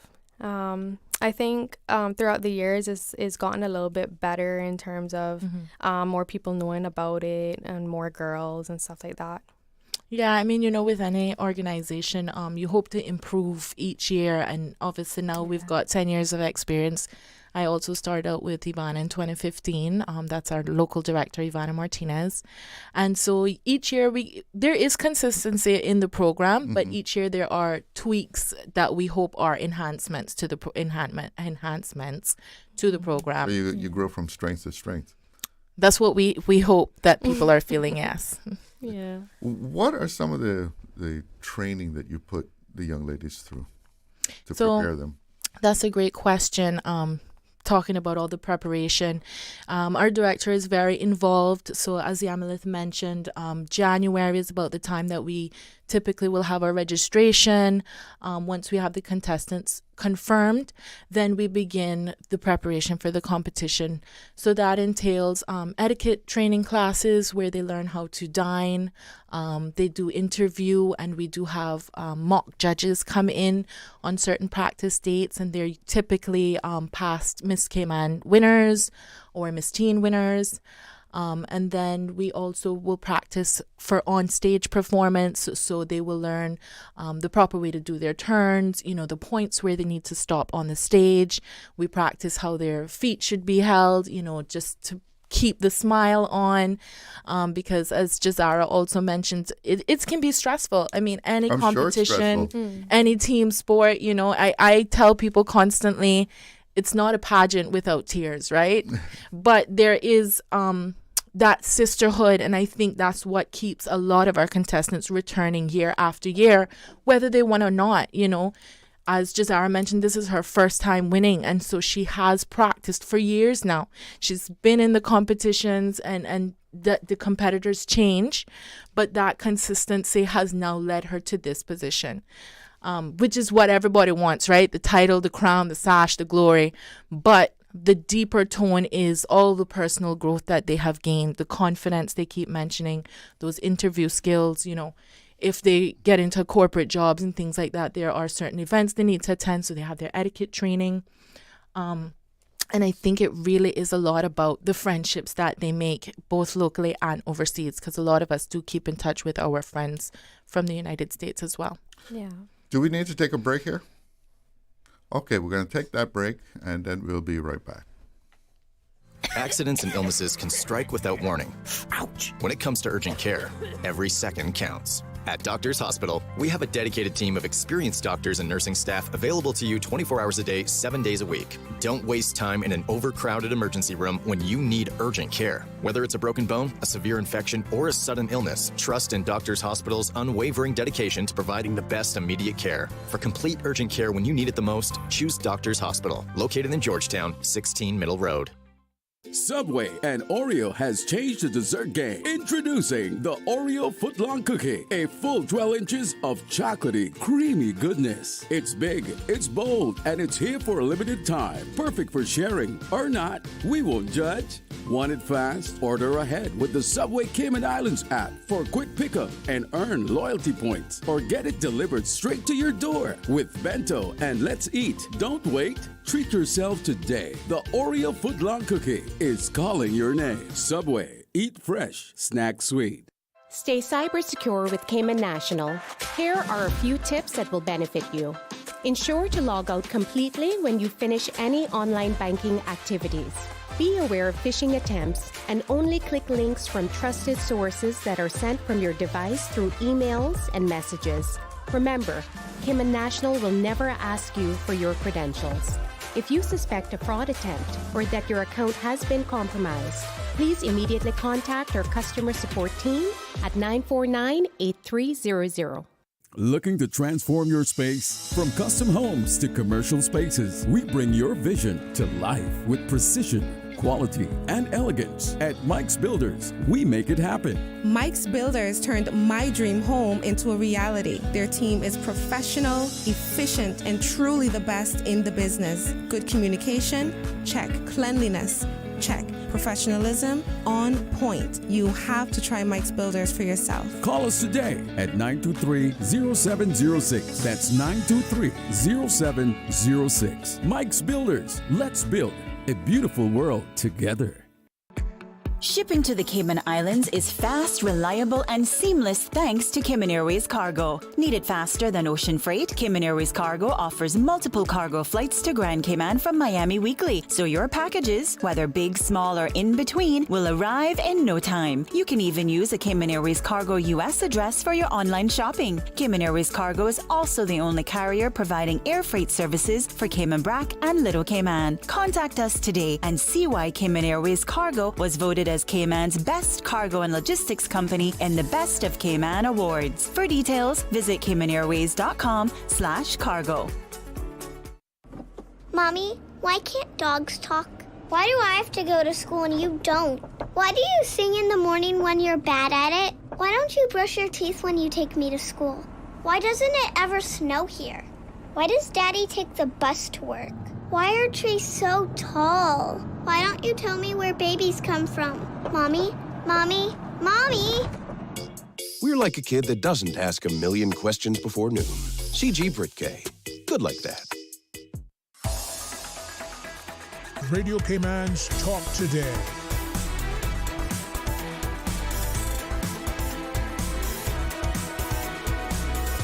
What is on your mind, Cayman? Welcome back to Talk Today, and we are hearing about the Cayman International Girls Pageant, and we're going to pull tickets from a raffle that they held for their fundraiser to go to Tennessee. And we got quite a few here, so we need to get started. And I have been given the honors of pulling the tickets, and they've got a big container here, so let's see who the first winner is. We have, I think it's A. Forbes. Okay. A. Forbes. And you're a this winner. prize is for an Alpine Cuisine fryer pot. Okay, and next winner, Davin Barrett. Okay, that's a $25 landscaping service. Okay, let's get down into here. Guess what? Davin Barrett again. Oh, and that's for immigration services, $25 value. Take out a work permit? Passport renewal. We have George, I think it is, George McLean. Okay, that's a Bath and Body Works set. Okay, they'll get a pedicure or something. Or no. Julie Brown. And that's a 3D nightlight, Miss Julie Brown. Sujal Varaeli.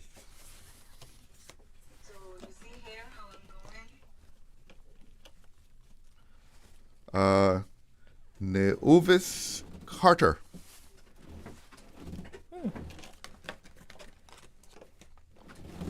Might not have pronounced that correctly. Laverne P. Welcome. And Laverne is the winner of a $25 gift card. Neuvis Carter. Wow. So Novius has won a $25 Rubis gift card and a $25 Kirk Market. I'm not sure what Jamie Belt, I think it is.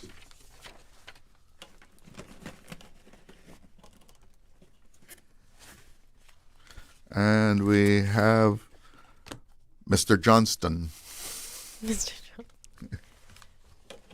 Mr. Johnson has won a $25 gift card for Sportista in Camana Bay.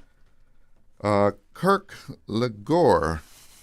And that's another $25 at Sportista. Keith Barnes? Oh. Or Keith, I think. Yes, Keith Barnes. He's one of the dads in the crew. That's a $25 Camana Bay gift card. Larice Williamson. And Larice has won a lovely Whiskey Stone set. And we have Vanessa, I guess. Vanessa Cameron. Okay, Vanessa won an electric fondue set. Cassidy. Simply Cassidy. Must be a star. They go by one name. Cassidy won a bottled chill station and ice pour. And Shari Smith. Shari won $50 at Rubis Gas Station. Oh, that should help.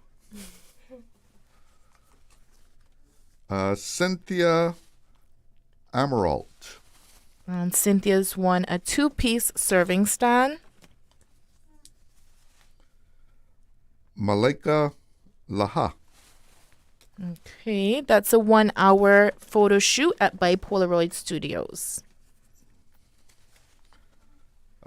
Justin Beckles. Gracious Dining by Gibson is the prize for Justin. Brian Harris. Brian has won a stainless steel bread box.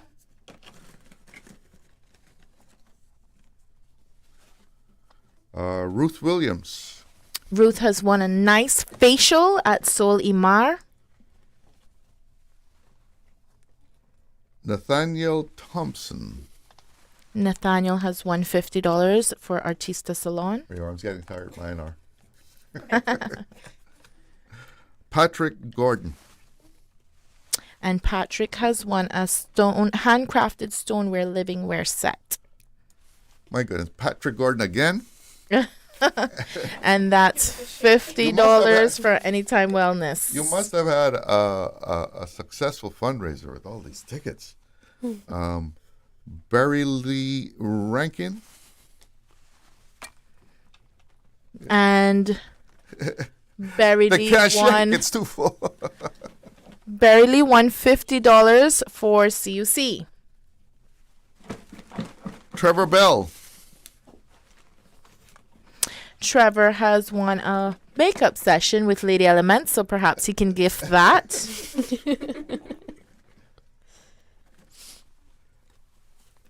Sarah Chung.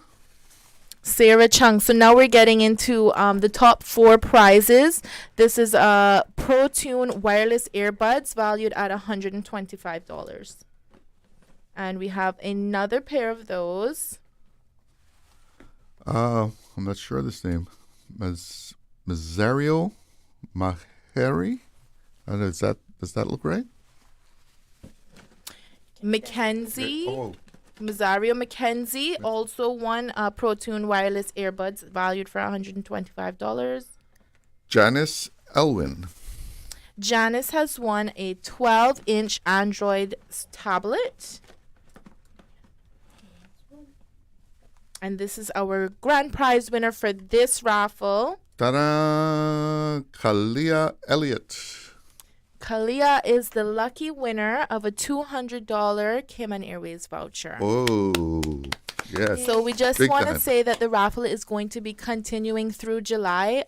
Those who bought tickets prior to now obviously would have been in this batch, but they are going to continue to be on sale for just $5 per ticket, and we will have another drawing in July just before we leave for Nashville. Okay. Are you taking 16 people away? What's the age span? So one of my daughters actually is the youngest. She's the tiny Miss Queen right now. She's 2 years old. But like I said, it goes straight from babies up. And we don't have any women in it this year, but you can be married and have children in this pageant. So yes, most of the girls are between 6 and 15 years old. Okay, well, that's a good representation. You know, one of the themes that I noticed from all three of these young ladies here, they talked about the confidence that was developed. Mm. What can you speak to that? I mean, is that something that you set out to do? Of course. That's like Kevian said, you know, there is a lot of young girls, even as young as elementary school age, who compare themselves, who maybe feel like they're being bullied, that like they're outside. But we hope that they will find camaraderie in this group and that it really will help them to gain their confidence, to speak to strangers, to present themselves. You know, they have this big on stage where they're literally being judged, and they have big audiences watching them. So I think it really does help. And we've seen a lot of changes in many of the girls who especially return the next year. Their confidence has skyrocketed. And I can speak for my own daughters. I also have a 3-year-old who, shout out to her, has a birthday on Wednesday. But she is just moving into the 4 to 6 division now, where she'll be on stage by herself. And we had a fundraiser on Saturday night, which was a fashion show. And she was like, I want to go by myself.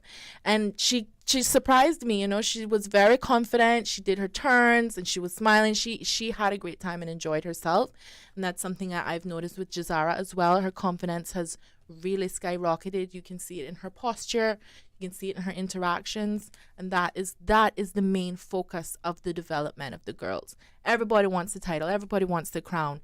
But what we want to see is that personal development in each of the contestants. Well, that's a fantastic goal. And you leave for Nashville what time? When? July the 19th. July the 19th. You're off to Tennessee. And I wish you all the best of luck. Thank you. Have Thank a great you so much. have a great pageant in Nashville. Yes. Thank you for hosting us. Great to have you here. It's 2:00. Time to check in with the newsroom. This is the People's Radio Station.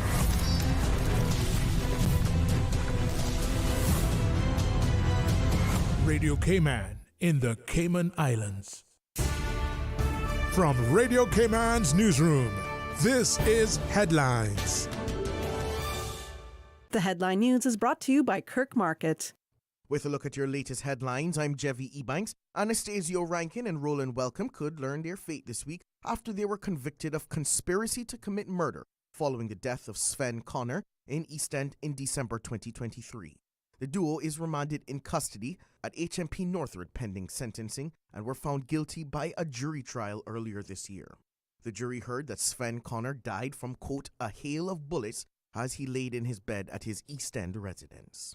In regional news, Prime Minister Mia Mottley will lead the Barbados Labour Party into the next general election, reversing her 2022 decision to step down. She cited national and global challenges and widespread public appeals as the key reason. Ms. Mottley emphasized Barbados' need for stability and continued transformation, pledging to serve alongside her seasoned team. The next general election is due by 2027. In other regional news, Guyana President Ifran Ali has urged Venezuela to respect Guyana's borders, warning that while Guyana is peaceful, it is not weak. Speaking at a commissioning event, he reaffirmed the country's sovereignty amid renewed tensions over Venezuela's claim of the Essequibo region. Now before the International Court of Justice, Ali emphasized Guyana's hospitality towards Venezuelan refugees but stressed their duty to respect its laws. His firm stance was met with strong support from attendees. That is your latest headlines. I'm Jevi Ebanks. www.radiocayman.gov.ky. Check out our social media pages: Facebook, YouTube, X, formerly Twitter, Radio Cayman Headline News.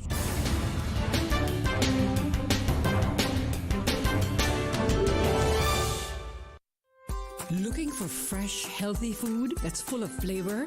Then you've got to visit Kirk Market. Our dishes are made with fresh, high-quality ingredients. Enjoy vibrant mixed greens or satisfying pasta salads. Or try one of our delicious grill options like blackened chicken, spicy beef steak, or grilled salmon.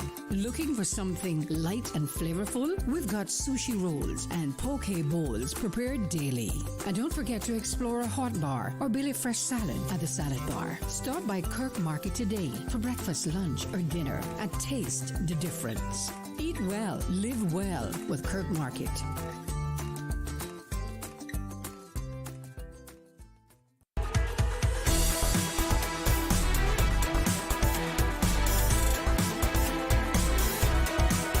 Radio Cayman Talk Today continues. Welcome back to Talk Today, and I have some WhatsApp messages here in relation to the discussion we had earlier about government's move to put in place rollover term limits for non-Caymanian civil servants. And this one says, I agree with the quick and fast move that our new government has initiated as they truly campaigned on immigration reform, so we should be happy for this move. But again, it is a true saying, we can't please all the people. So just be thankful we got the change, so give them a fair chance to get their job done. And another one here, this is in relation that I mentioned that a senior civil servant had written a letter, I think to the government, and it was also given to some of the media houses, saying that the government should reconsider what they've done here with requiring a rollover term limit for the non-Caymanian civil servants. And it says that senior civil servant is contradicting government policy and should be fired or retired to run for office. Well, I think it was anonymous, if I'm remembering correctly. So if you want to give us a call, you can let us know what your ideas are on that initiative now to put in place rollover term limits for non-Caymanian civil servants. 1-800-534-8255. That's a free call from Flow 949-6990 or WhatsApp 925-3261. And that last half hour was quite nice. Some very intelligent young ladies there going off to Nashville to represent Cayman at the International Girls Pageant. And I liked how, there was a lot of emphasis being put on personal development. It wasn't all about winning. And a couple of them have come back. They were in it before, and they kept trying. And so some very nice young ladies there. And we hope that they do well in Nashville, bring back some crowns, bring back some sashes, and continue their personal development. We're into our last half hour here. Do you have any pet peeves? Anybody, you have some pet peeves, things that just annoy you to no end.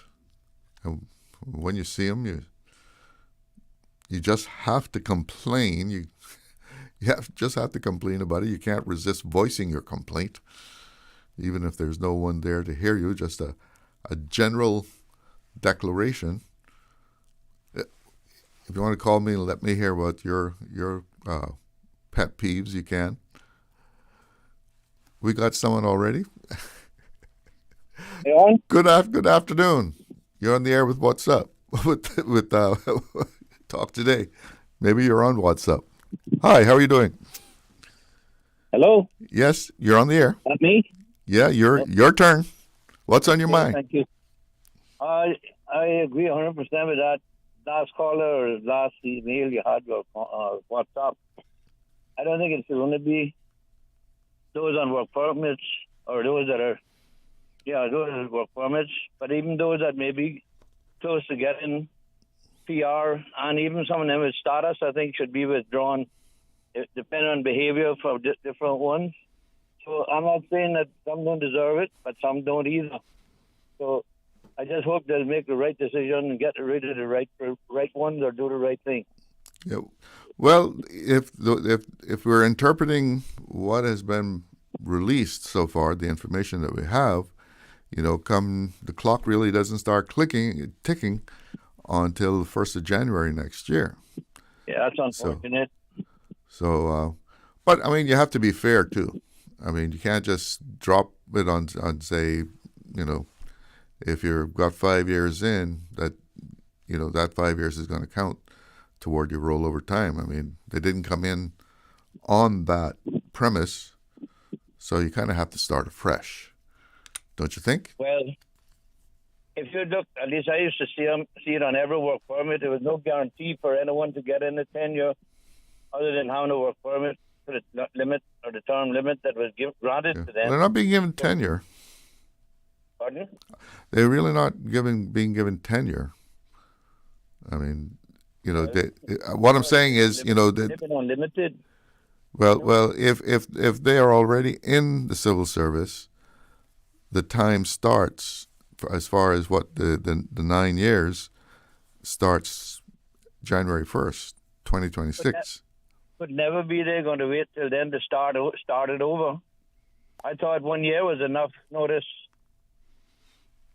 Well, I mean, they joined the civil service on the premise that there was no rollover. So that might be so, but that was that in a? Does that mean that they can't make a change in laws or regulations? Well, certainly, if the government wanted to, they could have. But I think they thought this was the fairer way to go, and it also gives time to replace them. And even if you want to give them more than a year to start, never should be long as 9 years.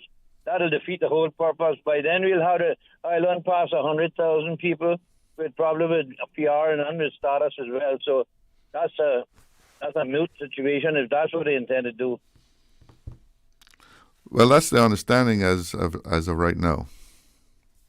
Well, that's not what they need to do. Then I didn't realize it was going to take 9 years to start it.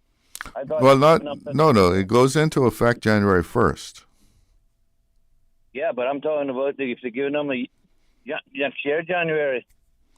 And that's 6 months away, but it should even if you want to give them a year or so, that would be long enough as far as I'm concerned. Anybody can make provision to change in a year, I would think.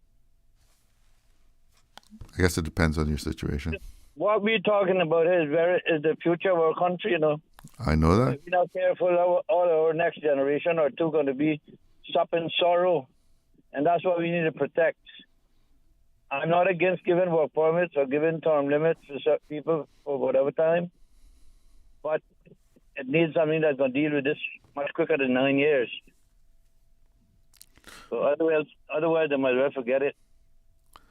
Well, I mean, you just can't drop that on people, though. I mean, that you hire them under the premise that there is no rollover, and then all of a sudden there is, and it's effective immediately. A lot of them that are there now working in the civil service left certain jobs probably in order to get that unlimited tenure. We've heard that. We've heard that. Which I couldn't blame them for trying to look for a better future, but after all, we got to look out for the whole nation or the whole country and protect them too. As we got part of the Caymanians that are being deprived, even when they come back from colleges, they don't even want to give them a job. So it's because it can easily get these other people from other countries, bring them in easy, probably pay them less. That's probably the main objective. But if we need to cut some of these numbers down, we can't live with 100,000 people here in this country. We can hardly manage to get around now with 8 or something thousand. So, anyway, you want to put my 2 cents in, that's how I feel about it. Well, thanks for those 2 cents. Thank you for calling. Thank you. Have a good day. We have someone else on the line. Good afternoon. You're on the air with Talk Today. Good afternoon. Hi, how are you doing? Oh, pretty good. Mr. Glidden, I don't know what we're going to do when it comes to pleasing and unpleasing and trying to get things in order and go by the book.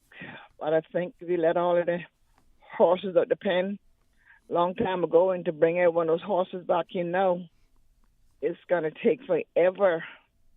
And you're going to be doing some things that some people are not going to be pleased with and some will be pleased with. And for such a small island, we're really in a mess because there's sayings around here and there that, probably 80,000, but I'm quite sure Mr. Glidden is more than 80,000 people on this island. Because every road you can look in Cayman, you see somebody walking over the bike on the shoulder going to work or going back into the road, coming from work, and you wonder sometimes where these people is living, Mm-hmm. Well, there's more work permits approved every day, I guess. So, yeah. That 80,000 was from some time ago. Yeah, I was talking to a father, his son, and other ones just came home for the holidays. Mm-hmm. Can you hear me? Yes, I hear you. And I think this is the second time now. I'm going to just blunt it out. Just how it has to be blunt out. I'm not a racist person, but for me to tell you what I want to tell you, I have to say it in this form. Well, don't be racist about it. But... Huh? I said, don't be racist about it. Well, here we going. But anyhow, if you don't want to hear what I have to say, you can hang up the phone when I say what I have to say. Well, the children is coming home for the summer break, right? Yeah. And this is the second or third time that his child has traveled, him and a few other children. And there are mixed children. There's some black ones and there's some white ones. And the black ones are being pulled down at immigration here in Cayman and being questioned. And the little white ones is passing right through like it's okay. And this is not the first time that this gentleman and them is complaining about their child with the little other children coming home. So they get to the point. These are children that are away at school? Yes, these are children who go away to school, college, after they're in college. Yes, and they're coming home, and every time they come home, certain individuals are being pulled down.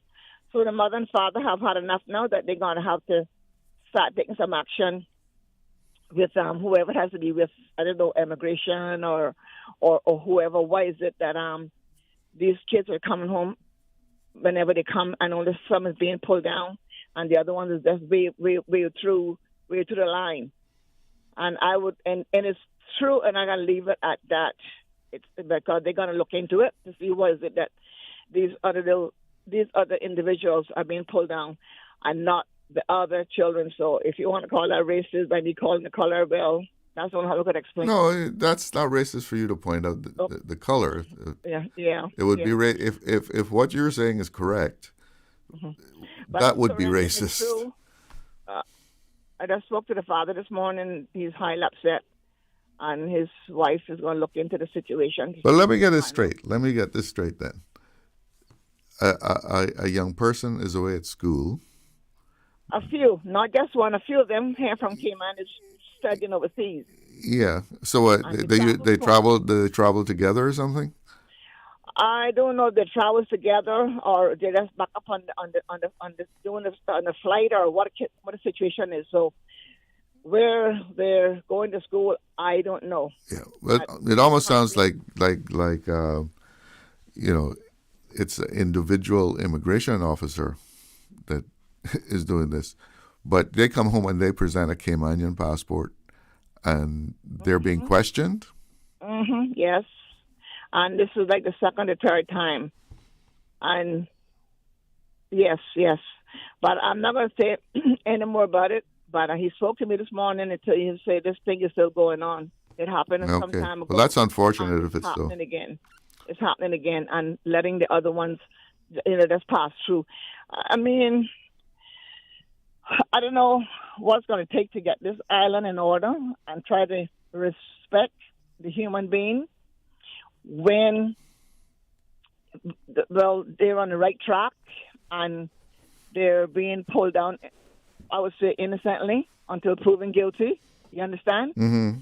And that's in everything, not just what's happening right now with these young children coming back home, young teenagers coming back home to visit for the summer. When we got this rollover, I felt that was the biggest mistake that we could have ever done, to put a rollover system in this island that someone can leave here for a year and then continue to work over there or come back and get the same job. I don't know what is the purpose for a rollover. I understood rollover was going to give the Caymanians an opportunity to get their foot into the working force. But how can you get your foot into the working force when you got your people who see you working on the computer and they are getting a salary? So they leave the country and work remotely. Exactly, and I don't think that is fair. And you know what, Mr. Glidden? Cayman Island is an open college. That's an interesting take on it, yeah. Yes. And a Jamaican guy said this to me some months ago. He was doing some plumbing for me. And he said, you know something? Cayman is an open college, So people come here to learn trades? Yes. And I didn't catch it right away. He said, you can come here as a carpenter and end up being a nurse. Because I remember a lady was working in a gift shop with me at one point in time as a sales rep. And today she is a nurse right here in Cayman. But they studied and became a nurse? Yes. Well, you have a lot of opportunities here in Cayman. Land of opportunity. Lots of opportunities. But it just depends on who wants to go out there and get that opportunity. You understand? Yeah. So Cayman is an open college for anybody who come here as a hairdresser and want to go and practice something else or open their own business. They get education, free educational on the streets, because the guy told me, if you're not even a plumber, when you come here, you can learn to be a plumber instantly, So we're open college for the world, except the people of our people. So I don't know what sometimes other people is thinking. We got graduation that went on some nights ago. We got John Gray going to be coming up soon, and whatever other school. Where are these children going? So it is sad that we just can't seem to get things right for our few people that we do have left on this island, because the Caymanians don't have babies no more. Oh, by the way, Mr. Denner, make you go. Many years ago, right? Anyone who came to Cayman had a child, they had to send it back to their country. You remember that? I'm not sure about that, but yeah. Yes, it was sent back to their country, and it was not given a Cayman passport. And I had oh, no, you couldn't get a Cayman passport for sure. Huh? They wouldn't get a passport. Yes, wouldn't give him a Cayman passport. When she had her child here, they wouldn't give her a Cayman passport. So the child went back to Jamaica and got raised up. Now the child is back in Cayman now. I believe that they changed it that you can have a child here now and get your passport. I met a young lady off the cruise ship. Her mother passed away here, and I took her to the cemetery to visit her mother. And she said she left here when she was a young child. and she didn't know how she could go about coming back to Cayman to live because she left Cayman so many years ago. I told her all she got to do is pick up the phone and make a phone call, and they'll tell her yes or no or nay or maybe, you know.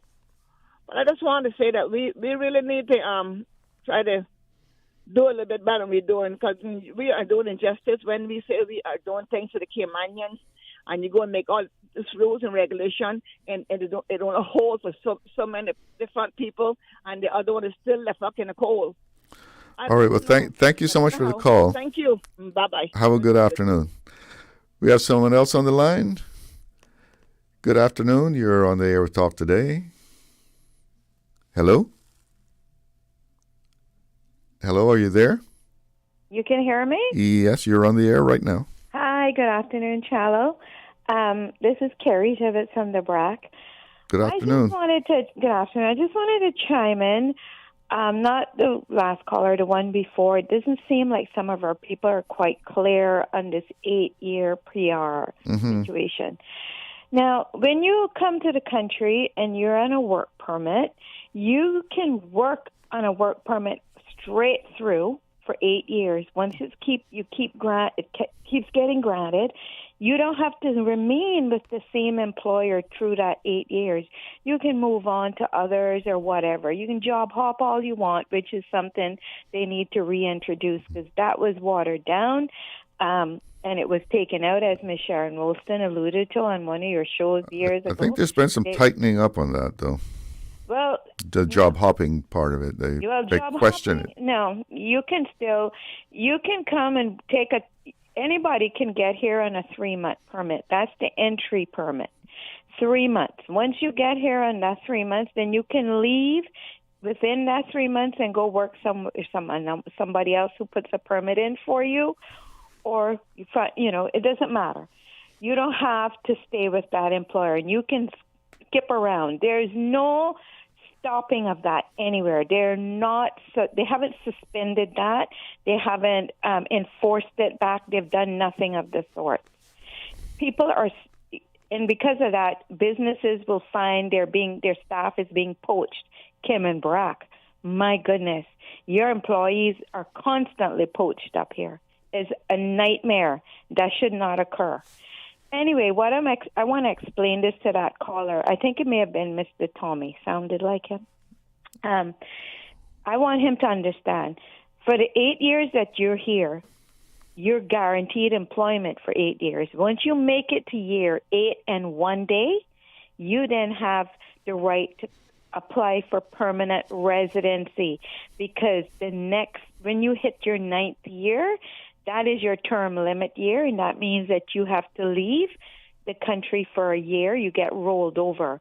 However, if you're not going to get rolled over and you want to remain past that 9th year, completing your 9 years, then you put in your application for permanent residency. Okay? You have to earn a certain amount of points from doing charity work, owning property, owning business, have a certain amount of money in the bank, a certain level of education, and then they charge you a horrendous amount of fees to put in your application, which includes you put in the cost of what your last permit fee is. You pay an application fee of $1,000. Then there's an additional fee that you pay based on the criteria of your job that you're doing and the amount of wages you're earning.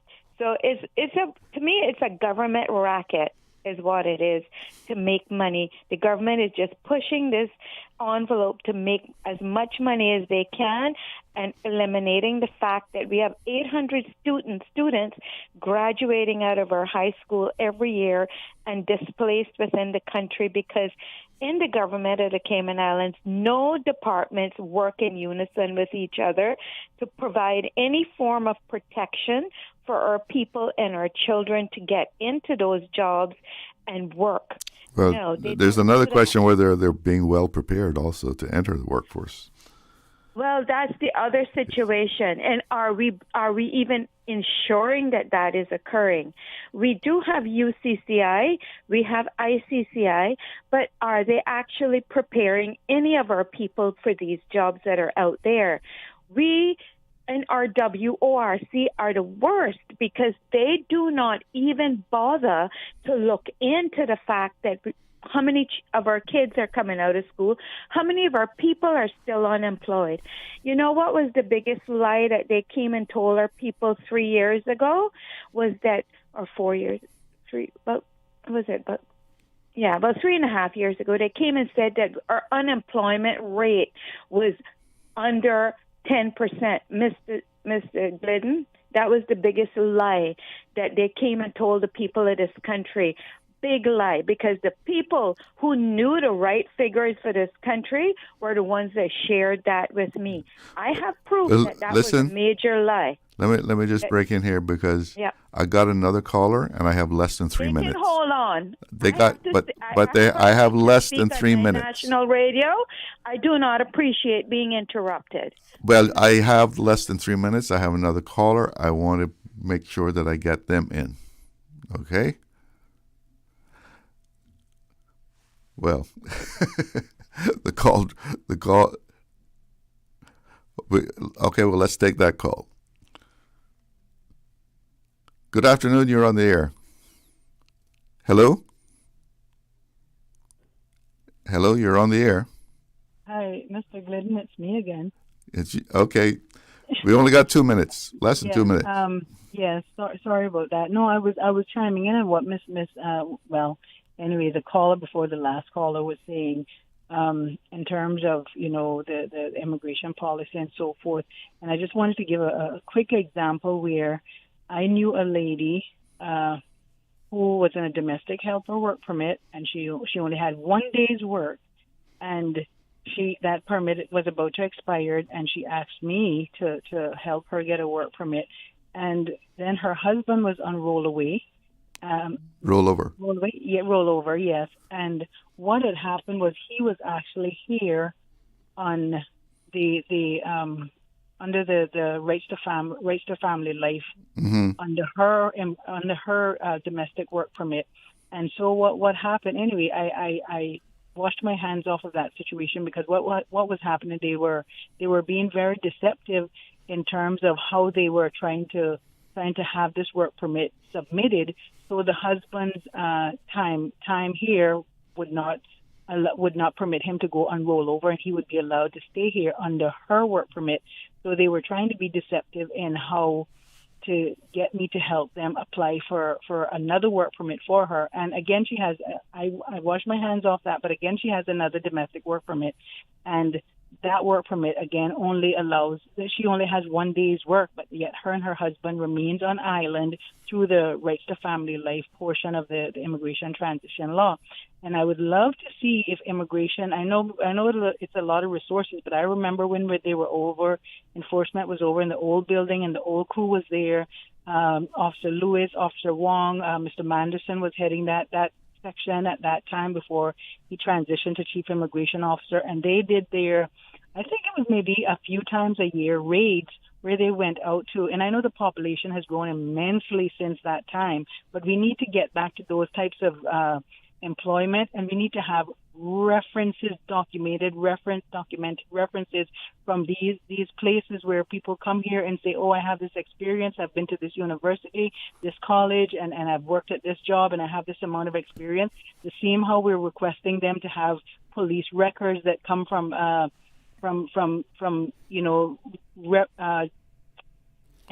country. Government organizations that can show a stamp and a seal. We need to have those things also for references and academic qualifications for people who wants to come here and work and say they have experience and academic qualification. Well, I'm going to have to break in on you. I'm going to have to break in. It's thank you. Coming up in 2:31. Thanks for calling. That's it for Talk Today. I'm Charles Glidden. Have a great afternoon. Talk Today is brought to you by Subway, open 24 hours in Countryside, Anderson Square in Georgetown, and Centennial Towers in West Bay. And by the Ministry of District Administration. Explore your history, explore your land, explore your sister islands. And Cayman Airways. Call them on 949-2311 to book your nonstop flights to Los Angeles and Panama. And Doctors Hospital. Peace of mind is important when life happens. Doctors Hospital, always there for you. Call 949-6066. Talk Today is is also brought to you by Mike's Builders. Call 923-0706